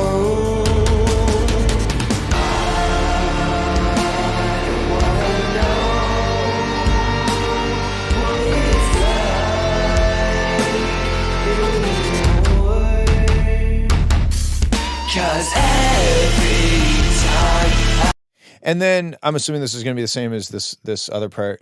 I think another thing is the compression on his voice. There's really not much compression happening.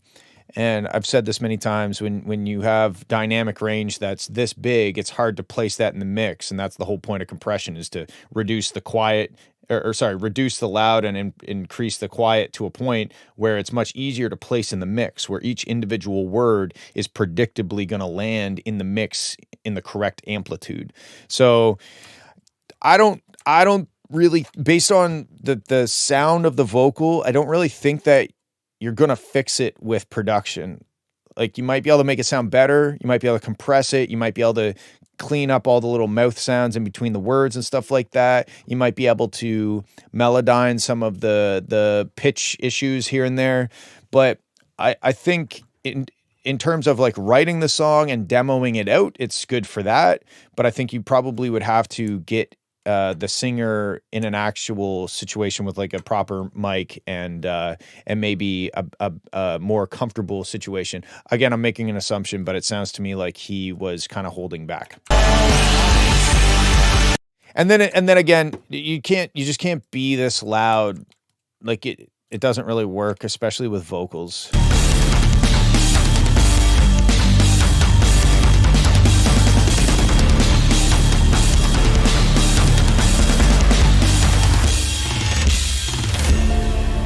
Like, that is so loud.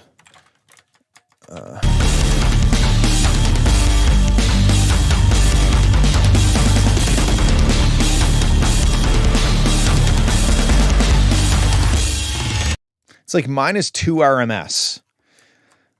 I just don't think that's necessary. -2 RMS. Raham, do you think this instrumental is...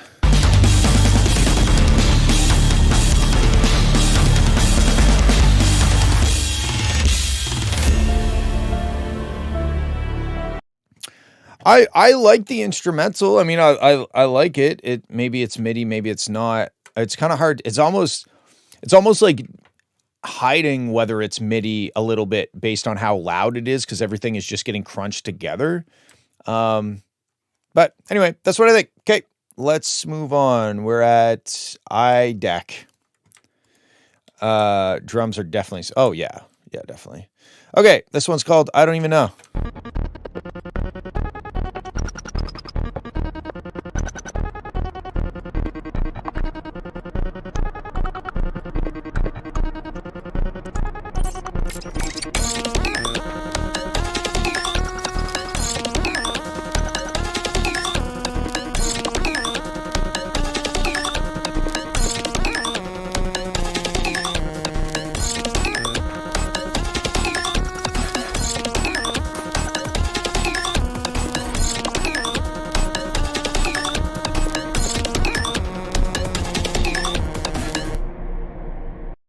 Wow, I don't even know either. That was certainly interesting. I almost think that, although I like the melody, and I like that it's being played on like a like a chiptune kind of square wave pulse thing, but it almost flies in the face of the IDM kind of like it's so choppy, but then you're kind of blending all that chop together with this kind of sustained lead. I wonder if it would be better to have a section, if you wanted to use that lead, if you had a section where that lead played and the zips and zaps kind of went away temporarily. Then you brought in the lead and then you built it up, and then the drop or whatever you're planning on doing. I've told him at the performance shouldn't feel like it matches. He could give. Well, I mean, what can you do? I feel like if you felt that way and I felt that way, and maybe he feels that way too, he just doesn't know how to get it there, and that's a learning thing. He's got to, work on his craft. I think he's got a good base to start with. He's just got to keep at it, and learn how to hit that energy level if he wants, because I do think that the energy level of the vocal and the energy level of the track did not match. Anyway, back to this. I like all the IDM stuff, but I feel like, I don't even know. I feel like the melody, it's kind of silly. It feels a little silly, whereas the rest of the track feels kind of like Hackerman 9000 dialed into the FBI, like, doing stuff. And then the chiptune, mischievous, silly sound, I don't know if it really fits. I don't mind the melody, but I maybe try it in a different song or make something else with it. Maybe just as an experiment, take the melody out and try to figure out where you're going with all of the glitchy stuff. What kind of, because I'm assuming you're building it up to a drop of some sort or a drum beat or something. So like try to figure out where you're going to take it production wise. And that might inform a little bit more on whether you should keep the melody in it or not. Right now, it just kind of feels a bit too silly for the sound of the rest of it.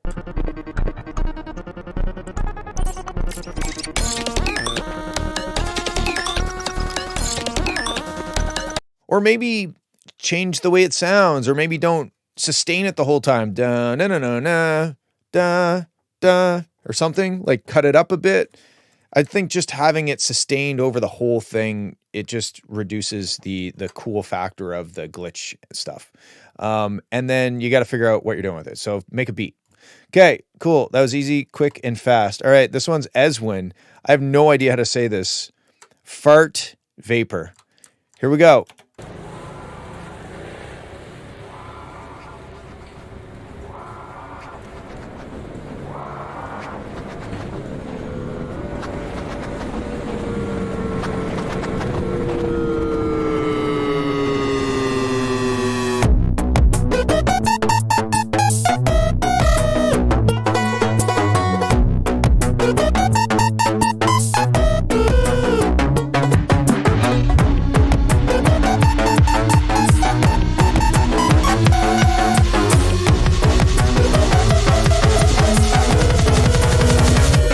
Preview.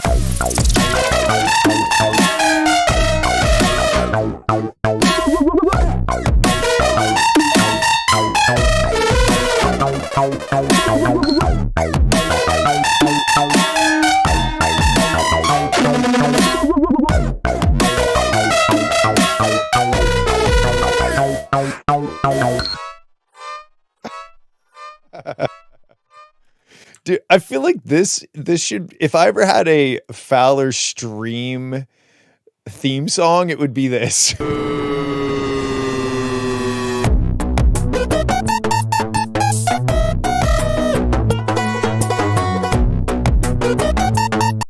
love the banjo part. I really, really like this a lot. Like if I ever had a theme song, I would want it to be this. I think this sums up me as a person.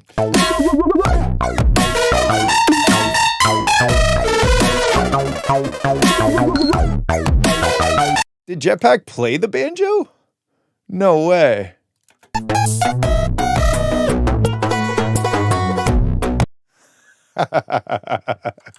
It's so good.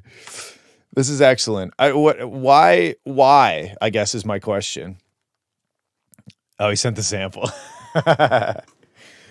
What? Why? What is the point of this besides to have fun and laugh? which is, oh, that's awesome. That's cool. Thank you for sending. I really enjoyed that. And oh, there's an image. Send me the image on Discord so I can look at it. Check mod. Okay.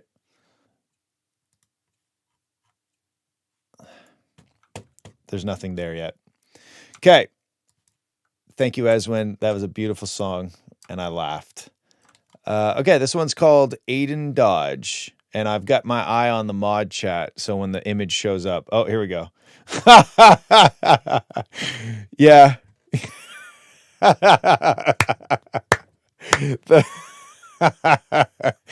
It looks like the Forgore, or what's the Forgore thing? What am I, the fuck? I can't even remember what it's called. Forgore car or something like that. What the is this a steam powered tricycle? Like what the fuck? Fagorg vehicle. Yeah.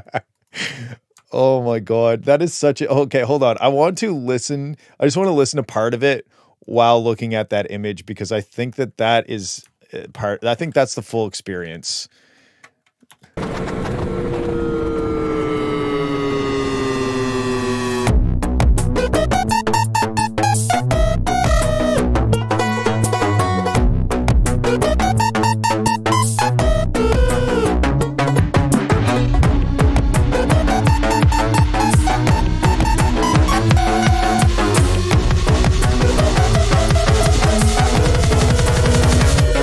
Preview.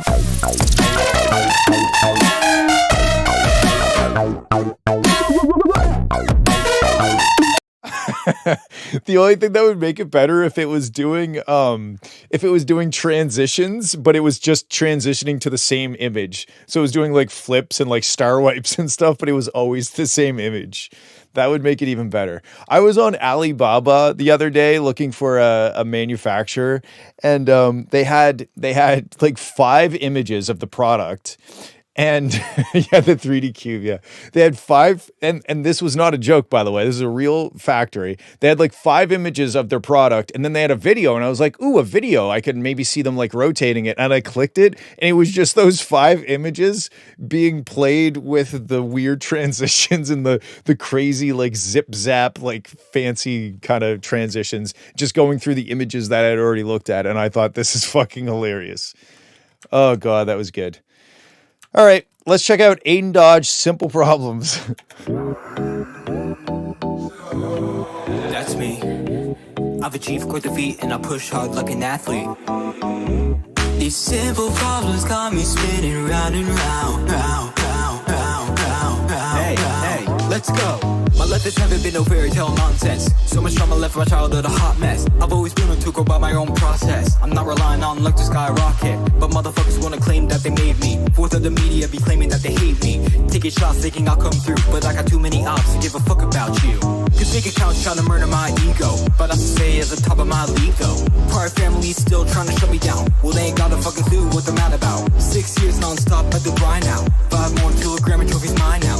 15 till my NFL have time now. Yeah, and I ain't got time for simple problems to get in my way.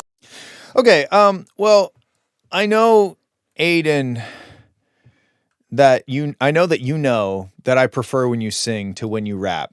Although there was one, I will give you credit on one line. But motherfuckers wanna claim that they made me. Fourth of the media be claiming that they hate me. Taking shots thinking I'll come through, but I got too many. Right there we go.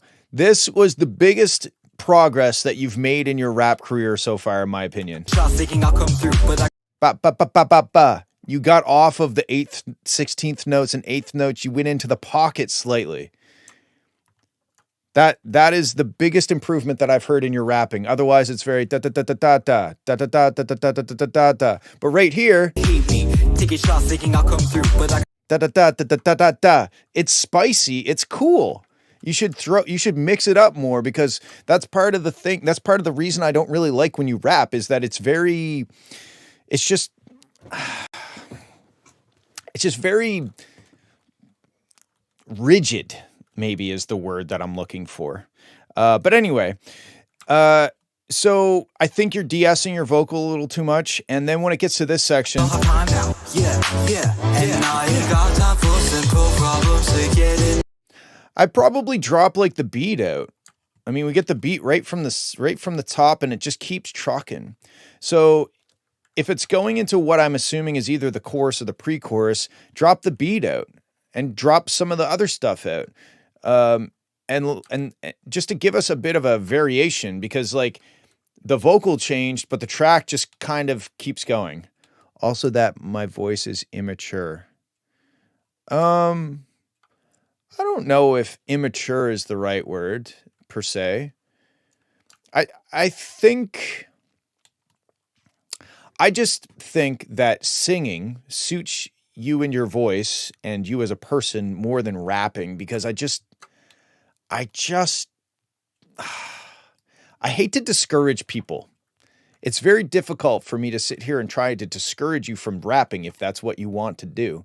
But I don't see you as a rapper. I see you as somebody who can sing. And when you rap, I don't believe it. I'm just telling you honestly that I don't buy it. But again, I don't like to discourage people. So maybe when that one line that I pointed out, I was like, damn, that was pretty cool, you know? So maybe you can get there, but to me, you're a better singer than you are a rapper. And I'm just not sold. And maybe at some point I will be, but at this point I am not. Okay. So for production, I would drop out dial the instrumental back. I feel like I just don't have a very particular in rapping.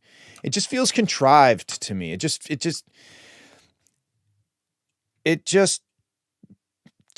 I don't know. It pains me to tell you to not do something that you want to do. But whenever you sing, it feels more authentic. And when you rap, it feels more like you're trying to sound cool, I think is the best way I can put it. When you're singing, you're being a bit more emotional and less braggadocious, less like I'm the man type shit, you know? And that's really hard for anybody to sell. It's really hard for somebody to be like, fuck you, I'm the man, unless you're like Travis Scott or something, right? But when you're singing, you can just be honest and be vulnerable and be yourself. And I don't know. That's how I feel about you rapping. I'm just not a huge fan of the rapping. If you aren't rocking with me, get the fuck out my face. And if you think that I can't do it, just wait to be amazed. These simple problems got me spinning round and round, round, round, round, round, round. Like I like this part when you're singing. I like it. It's good. I think that the panning, the left and right thing is maybe a bit on the nose, like kind of like, okay, we get it, around and around, you know? Round, round, round, round, round, round. They keep on sucking, but they'll never bring me down, down, down, down, down, down, down, down, down. These simple problems got me spinning. I also think that this track is trying to be too loud. There's a crunchiness that I just don't think is necessary. Everything is like pushed to the max. There's no nuance. There's no room to breathe in the mix or master. So I think that it's almost mixed like it's a dubstep track, but it's kind of like what would it even be? They keep on sucking, but they'll never. Kind of like a UK house track almost with those stabs. They keep on sucking, but they'll never. Hey, if you want to keep working on your rap game, that's totally cool. And I will always be honest with you about how I feel about it. And that's the best I can do. I'm not a rapper. I don't necessarily know how to point you in the right direction on how to rap more successfully, but I think you got a good singing voice. You've got a good melodic sense, and I would just lean into that because it's more believable and it sounds like it's more you. You just don't seem like the kind of guy that would go up to somebody and be like, yo, fuck you, bitch. You know, like, I don't know.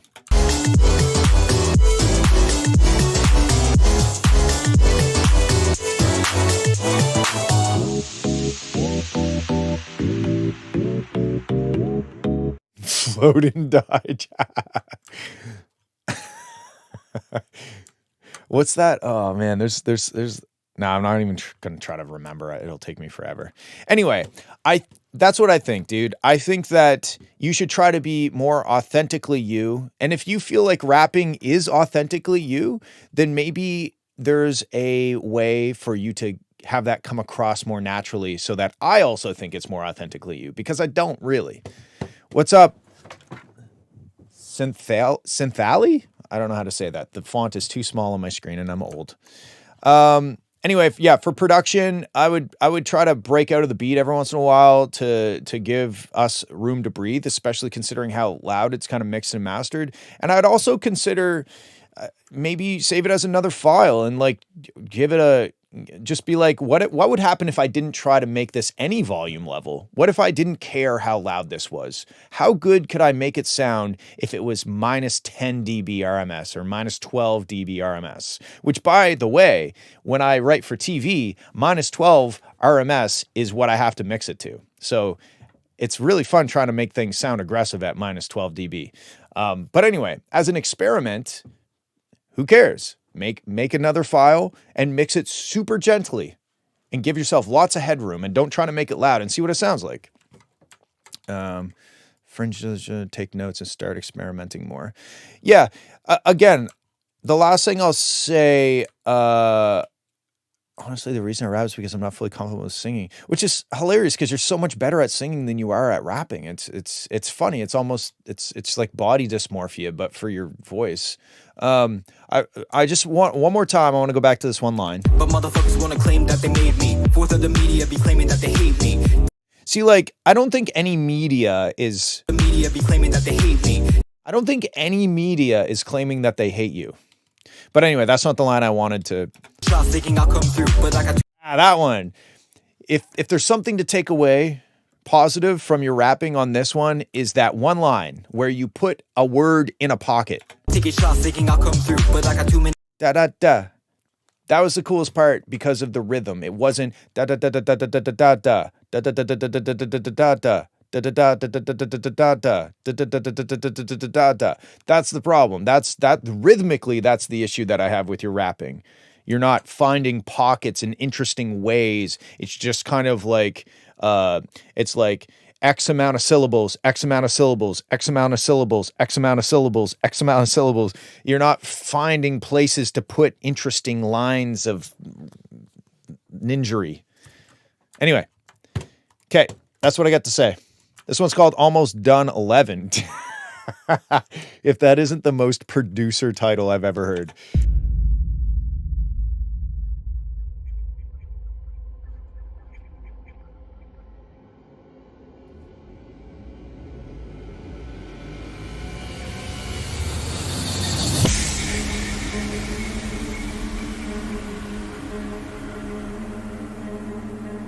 Rocky is the best producer to ever walk the earth.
It's almost like it doesn't matter that it's a 132 kilobit per second file because it is so 1000% loud. It kind of doesn't matter.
Honestly, Rahab, I was thinking the exact same thing. I was going to end the song and be like, "Do you guys have any feedback?" Because I don't think I do. I think the only feedback I have is that the intro is dumb. like, why start it like this and then have a big swoop to another swoop? To me, I just don't understand the intro. Like, can we just... Is there any reason to not start it there?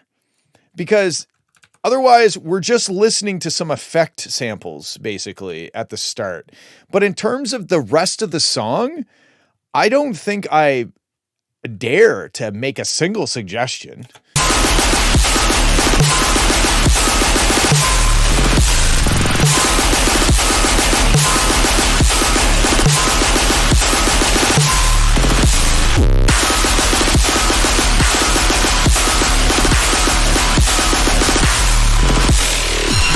Because here's the thing.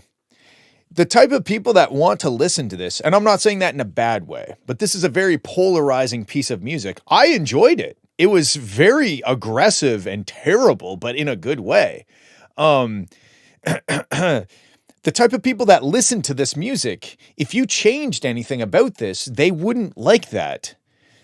So the only reason you would change something about this would be to appeal to the type of people that don't listen to this music. And why the fuck would they be listening to this piece of music? You know, I don't think I have any piece of advice or feedback besides it's heavy as fuck. And I actually enjoyed it a lot, but this intro's dumb. You don't have to start it right there. But I mean, like, do we really need 8 seconds of... Yeah, that's what I think. I ain't got no notes.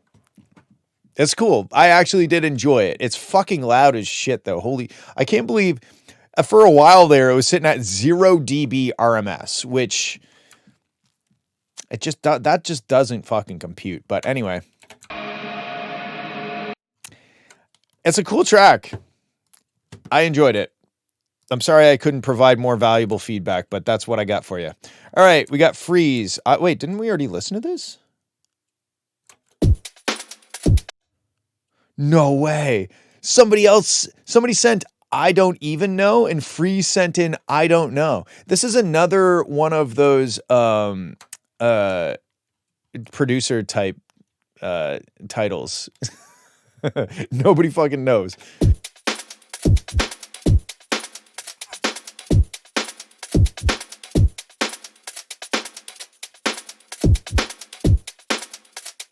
Honestly, this is kind of like slipping into a warm bath after that last song.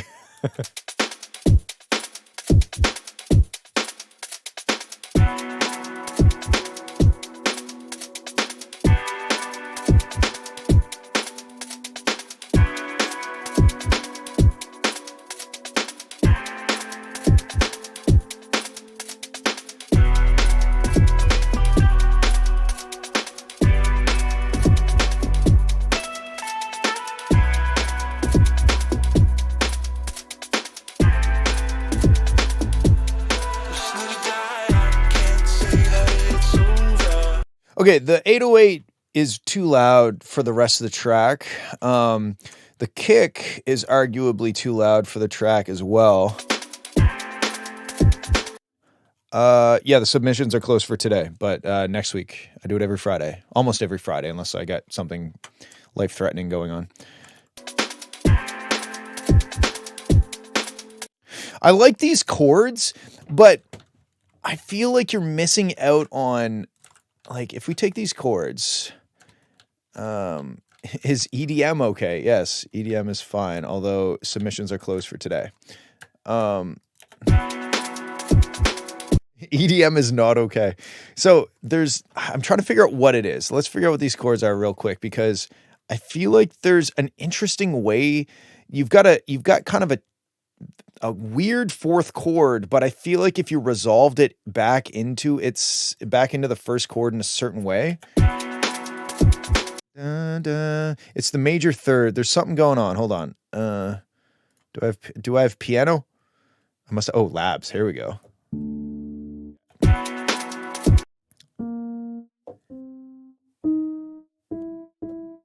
Okay, so I think the magic is going to be on the D sharp.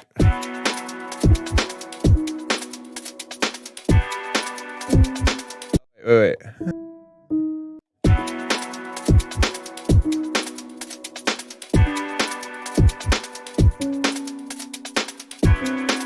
Okay, so the C doesn't work, but it goes E, D sharp, D, C sharp.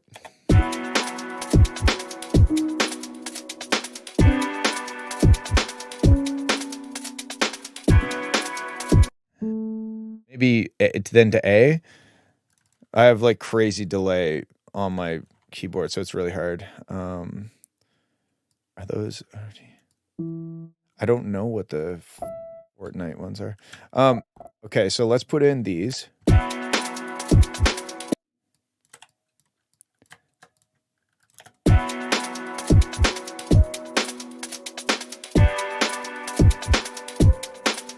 fuck, I said C. Sorry, C sharp.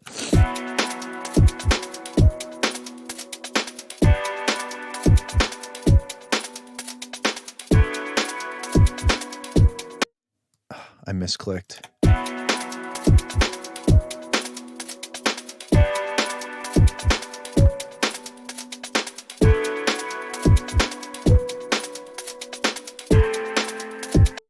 Oh, okay.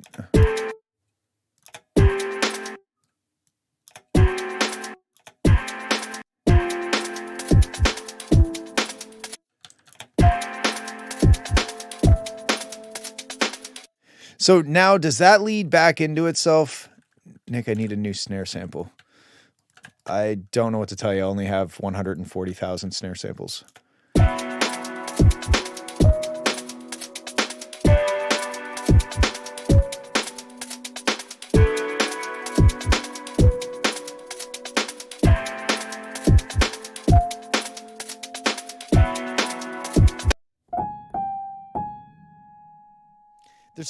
There's something here harmonically that I can't quite figure it out yet.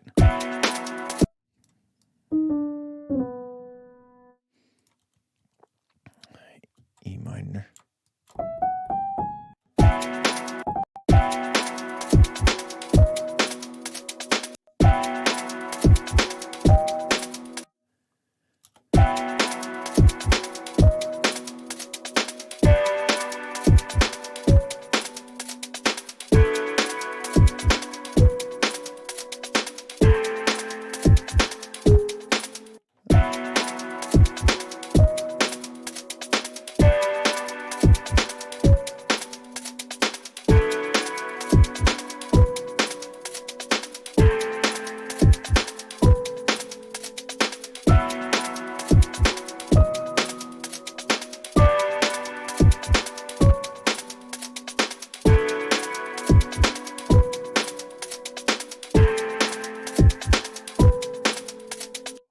dun dun dun dun dun, and then yeah, okay. Okay. Dun dun. Fuck off. Fuck off. Thank you. Dun dun.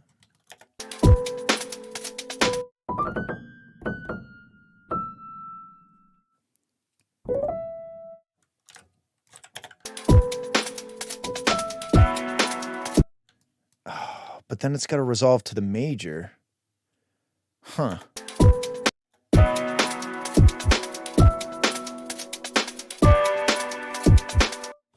Maybe we just reverse the order of the thing.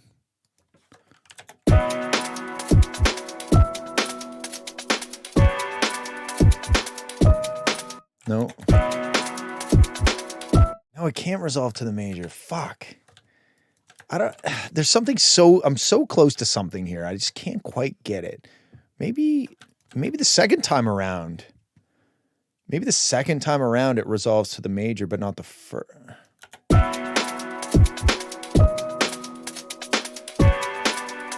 Fuck. I forgot to undo my thing that I did.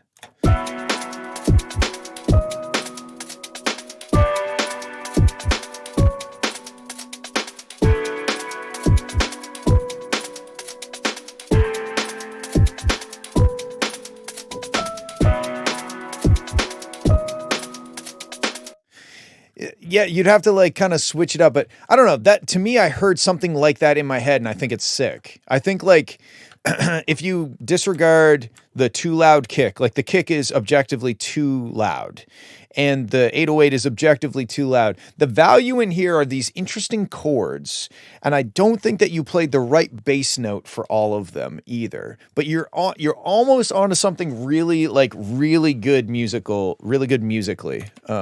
Let's bring up Labs again and see. So what did you play for the bass notes? You did. Yeah, see, like I'm hearing it almost in a different key. Like I'm hearing a harmony of what you intended, but I think it's better the other way. You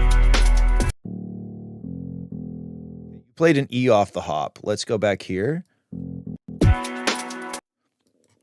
And do this. Bear with me while I try to remember how to use music software. Yeah, see, you started on the E with the 808, but to me, it's in the key of B.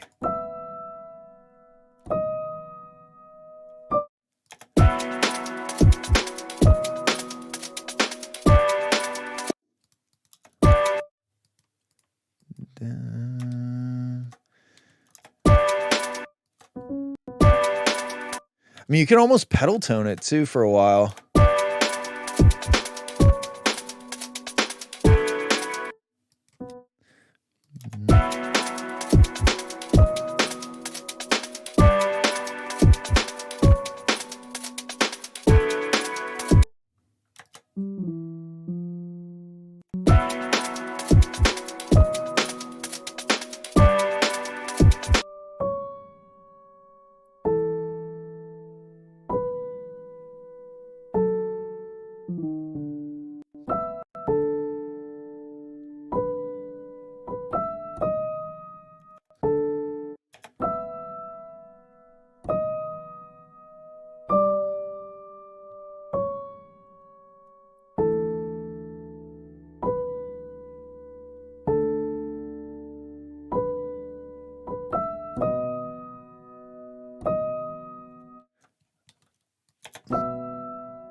Maybe this.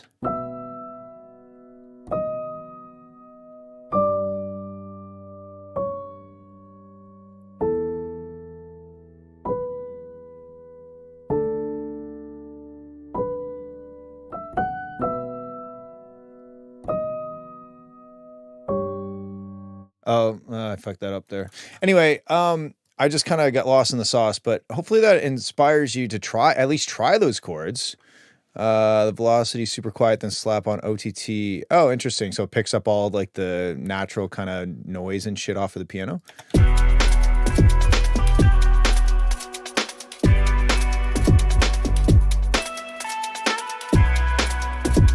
I mean, this is cool too, but I had to get that out of my system. Like, I don't think that the way that you did it was wrong. I just heard something and I had to like feel it. I had to like see it through to understand what it was that was in my head.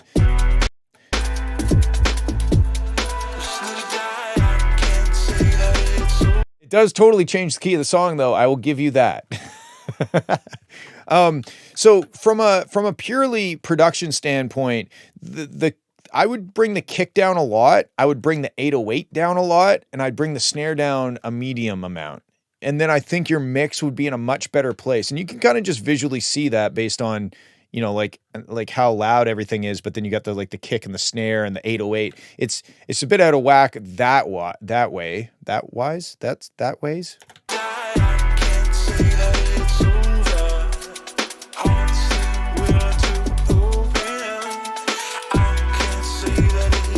And then I think the vocals sound dope, actually. But they're really low in the mix. And I wonder if bringing the kick, the snare, and the 808 down quite a bit and bringing the vocal probably up is probably the move. Sup, Zino, you can watch it on my YouTube. I do the VOD on the YouTube. I don't know if you submitted something or not, but if you want to watch the stream, it's there.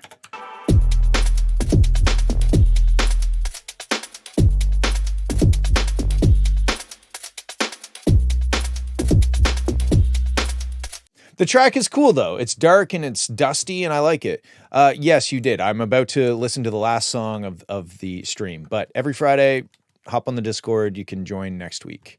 Hack the feedback channel. I saw December 12th pop up. I'm assuming that... Why did this pop up? December 12th. Why did the December 12th... Anyway, it doesn't matter. Those are my thoughts. I think this is a cool start. Turn those things down, turn the vocals up, and I guess try to pretend that I never showed you the chords, because then you'd have to redo the vocals and that would suck. But feel free to steal the chords for something else. Okay, let's check out Kadia's track, and it's the a cappella version this time. Woo woo. Wow wow wee woo. All right. It's called WFWTE, Waiting for the World to Exhale.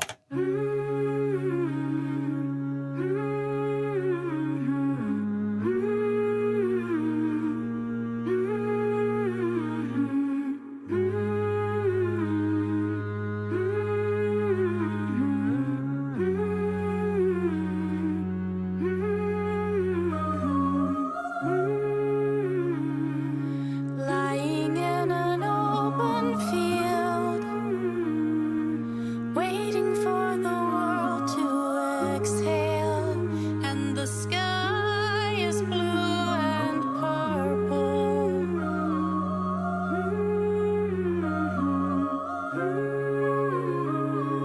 Standing on a lonely beach, watching as the tide rolls in, and the air is warm and sultry.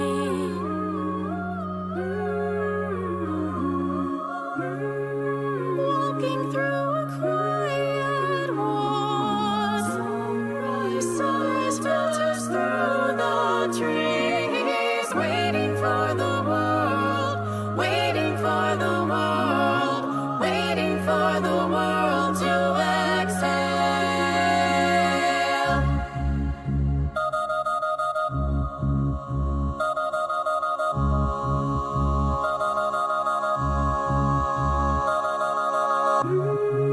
You've been living in your head, always trying to be your best, but there's nothing here to second guess, Close your eyes, feel the blood pump in your chest. chest. This is all you need. You don't have to impress anybody. This is all you need. You just have to breathe. You have to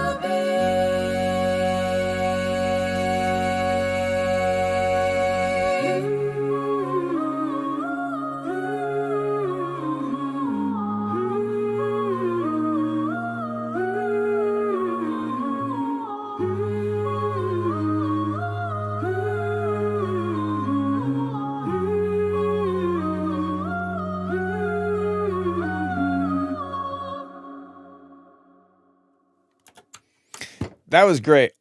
Honestly, I think acapella is the way to go. That sounds amazing. I think 2 notes. One, when you do the low bum bum bum, when it goes away, I kind of miss it. Why don't you keep the low vocal? Like, I guess I could probably somewhat do it in a rough way.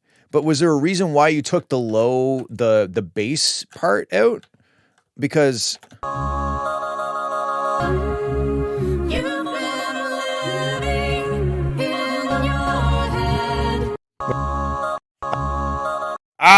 not going to try to do it, but I would just keep it going, keep the bass part going, because it felt like it lost something when the bass went away, and it's so good. Like, this is so fucking good. And then the other thing.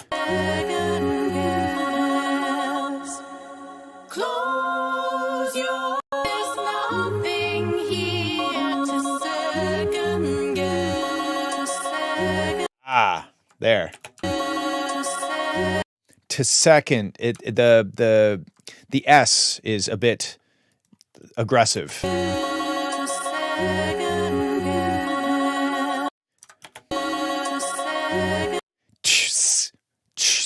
If you like that, it just needs a little bit of love, like a little automation or something.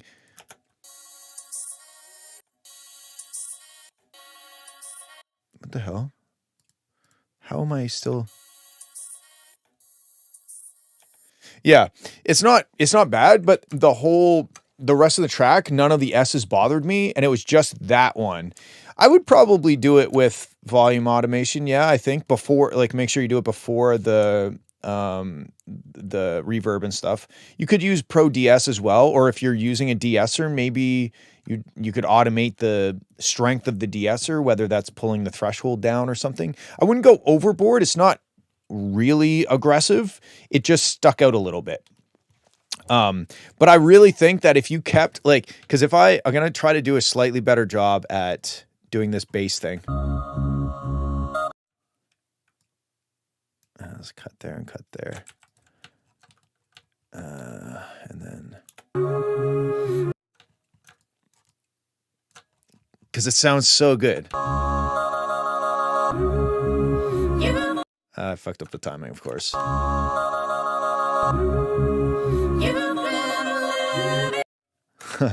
You could even maybe go bum bum ba bum bum ba to carry it. Did I just drool on myself? I think I did. This is gonna be real rough, but like, I sound like such a goofy idiot.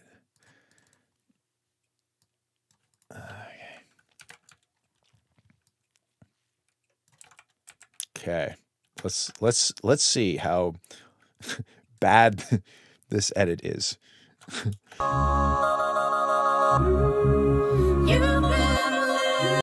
You still hear the dom dom. I kind of want to. I could do it this way. I'll send it to a track. I'll low pass it because we only really need the bass for this demonstration, and then I will just do a big dirty time stretch on it. Oh.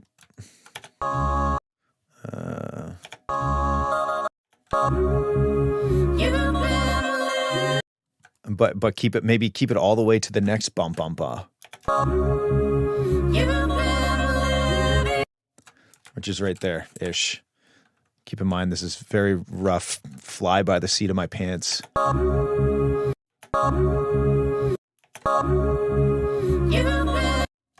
then maybe like.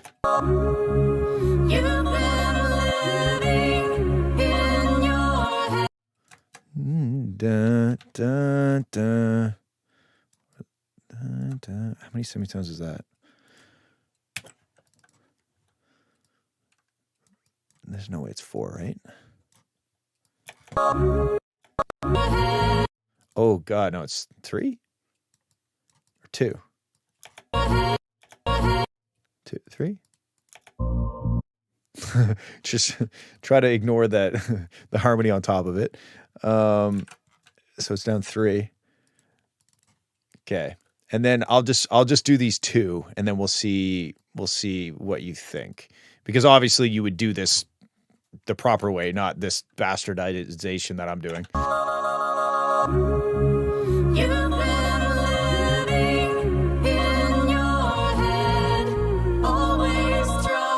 The timing is terrible. The timing was wrong, but you get my idea. I think that's worth a try because then this part just has more like meat to it, and I think that's a good thing because then that meat kind of dissipates a little bit here, and then it comes back in. And we have that bass back in. I don't know. I think having the big bass here and then dropping it out and then bringing it back in is a bit confusing. But if you kept the big bass going, I think that's going to be good. But this sounds really fucking good. Honestly, this is it. I think I prefer it as an acapella myself. Not to say that you can't do both, but it just sounds so good. Great job. And now we have 5 versions of the song on my FL. All right, that's it. That's not the right. That's okay. That's the wrong one. Then so is that. There we go. I knew I'd find it. Does your EQ sound good? Yeah. I honestly think it sounds dope. Like I would do that bass thing and maybe tidy up the S's that I mentioned, and then I would maybe tweak a little bit, but you're in the spot where it becomes subjective. So like I would maybe treat your voice a little bit differently, not drastically differently, a little bit differently, but there's no longer like objective problems with the mix or the way it sounds. It's just now this is how you sound it. I don't really know exactly. I'd have to play with it. I think I don't have, that's how close it is, I think, is that I don't have any specific feedback on how to mix it differently. I just think I would try to get maybe the overall volume of the track up a bit, which could be more of a master thing as opposed to a mix thing or a treatment on your vocal. I just think that at the start of the song, it's quite quiet. And I get that you want to have the dynamic range and you want to have the swell and you don't want to lose that. But I think when the song starts, the volume of it is just this. I would try to figure out a way of getting this closer to that a little bit. I think that's more of like what I would do, but that's also a bit, it's a bit of the mix and a bit of the master. I just realized that I'm talking about what's on my screen. You can't see it. I would try to get this a little closer to maybe this volume so that it maybe is kind of tracks like that. So you still get the swell, but right off the hop, things are just really, really quiet. So that, I guess maybe that's a bit objective, or yeah, maybe that's a bit objective and not quite subjective.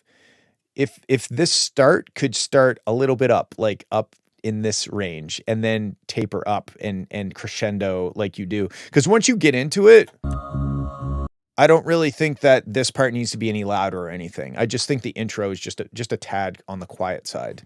But I can give you a hand with that too. If you get it, is that not just because,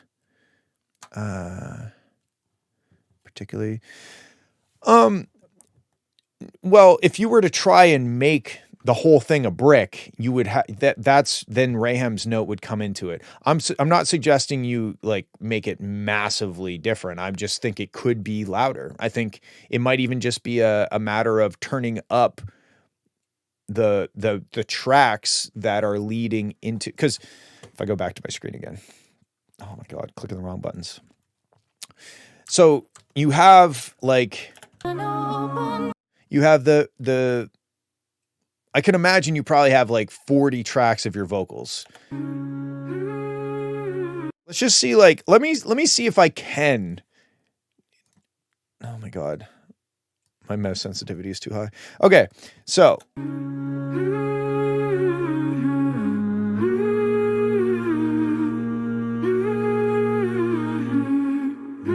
that's kind of like, that to me is kind of where it should be.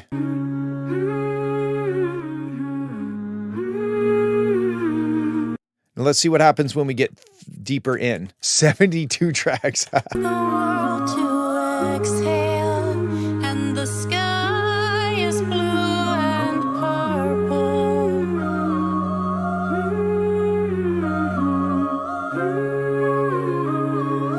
Standing on a lonely beach, watching as the tide rolls in, and the air is warm and sultry. Maybe the S's are a bit whistly too. Watching as the tide rolls in, and the air is warm and sultry. I noticed it on this one. Not all of them, but some of them.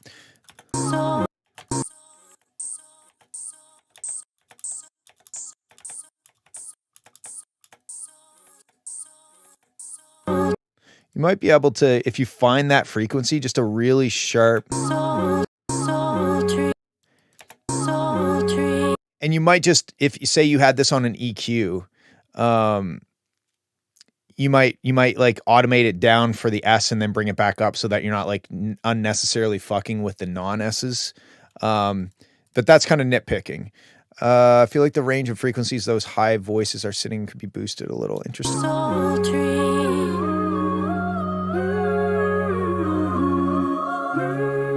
Walking through a quiet walk, sunrise filters through the trees, waiting for the world, waiting for the world, waiting for the world to exhale. So like this might be a situation if I were to master this as like a stereo file. I don't usually like automating the threshold on the master, but I might a little bit just so that we can like, if I do there, I'll just do it.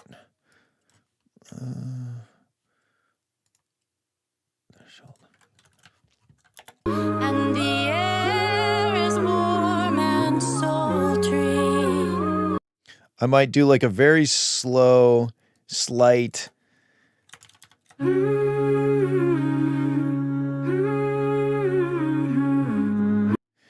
Oh, Raham, remember when I said if I were to master this as a stereo file? That's what I meant. See, amp. On a lonely beach, watching as the tide rolls in, and the air is warm and sultry.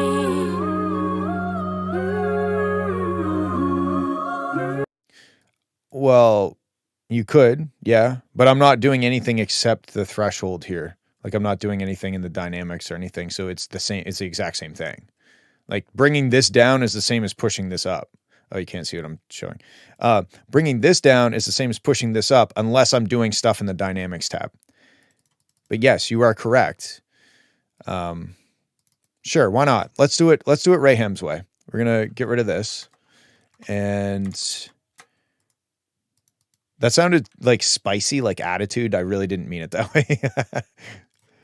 Oh, wait, I got to delete the fucking delete. And then I got to wiggle this. Are you happy, Raham? Delete initial value. There we go. Okay, so let's pick a value, maybe -2 that when we hit full full tilt, all guns on deck, whatever the words are. Is all you need. All right, we'll say minus 2.3 maybe for the maximum. And then we're going to nudge up the input. Fuck.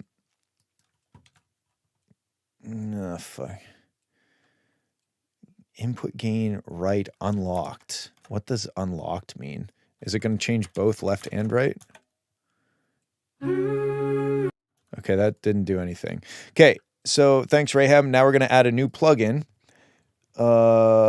and automate the volume going into Ozone. All right, there we go. We're good now.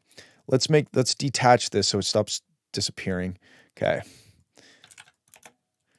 Now we're going to turn it up at the intro.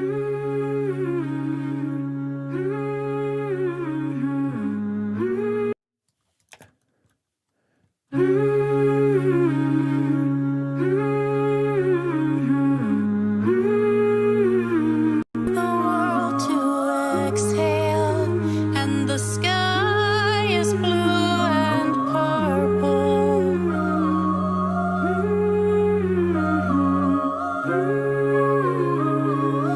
Standing on a lonely beach. Oh, I heard a mouth sound after beach. And the and watching as the lonely beach, It's like beach. lonely beach, watching as the tide rolls in, and the air is warm and sultry.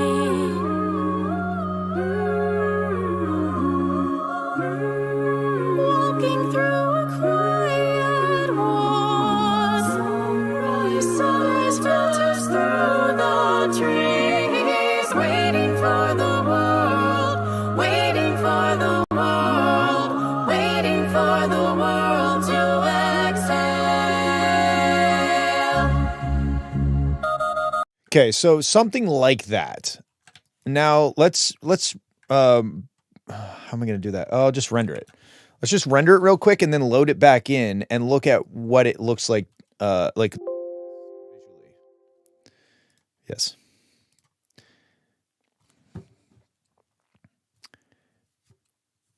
Consolidate. I don't think you can do that. Can you do that in FL?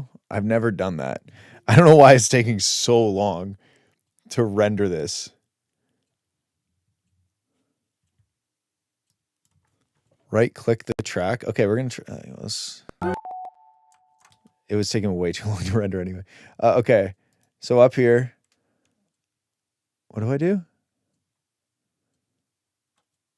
I don't think it would show up after the master. That's what I was.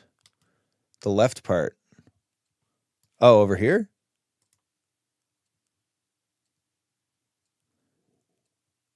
Where am I clicking? The track. Oh, here. Oh, I think I've done this before, actually. Consolidate track from song start. Turn on the master. Well, it is on the master. Wait. Is doing the exact same thing.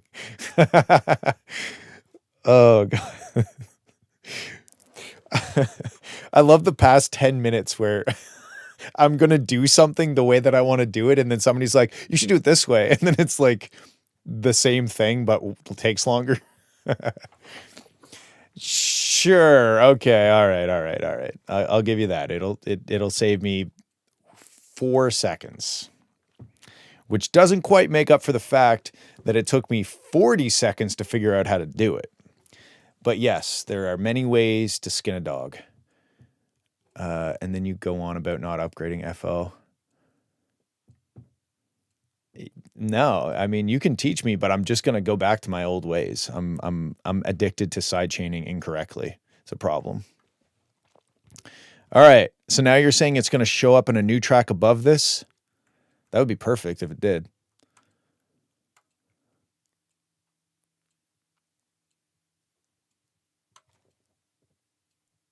Hey, look at that. Okay, so I might have went a bit aggressive on the master. but let's make them the same kind of size. I don't like the fade feature because it fucks up my workflow, because when I go to click on a track or a clip and moving it, that's the fade feature is the reason why I didn't upgrade that alone, even though I know you can turn it off, but then I was just like, yeah, whatever. Anyway, I think I went a bit hard on the master because like we're pretty much 0 to whatever, but I wasn't really paying attention to what I was doing over here. But this is kind of what I would like I think I'd like the track to be a little bit more this girth rather than this girth off the top. So there's lots of different ways to do that. You could do it in the master, you could do it in the mix, or whatever. But that was a very long way of saying I think the start of the song is a bit too quiet. I also have pre-master channel in. I thought you used Ableton now. You still use FL? I thought you switched to Ableton. But yeah, I agree. I usually, if I'm doing something similar to that, I have to just turn the master effects on and off. It's just one of those things. I mean, like, it's the same reason why my new product is still fully analog. Because that's just the way my brain works, and it would take time and energy to make it work a different way.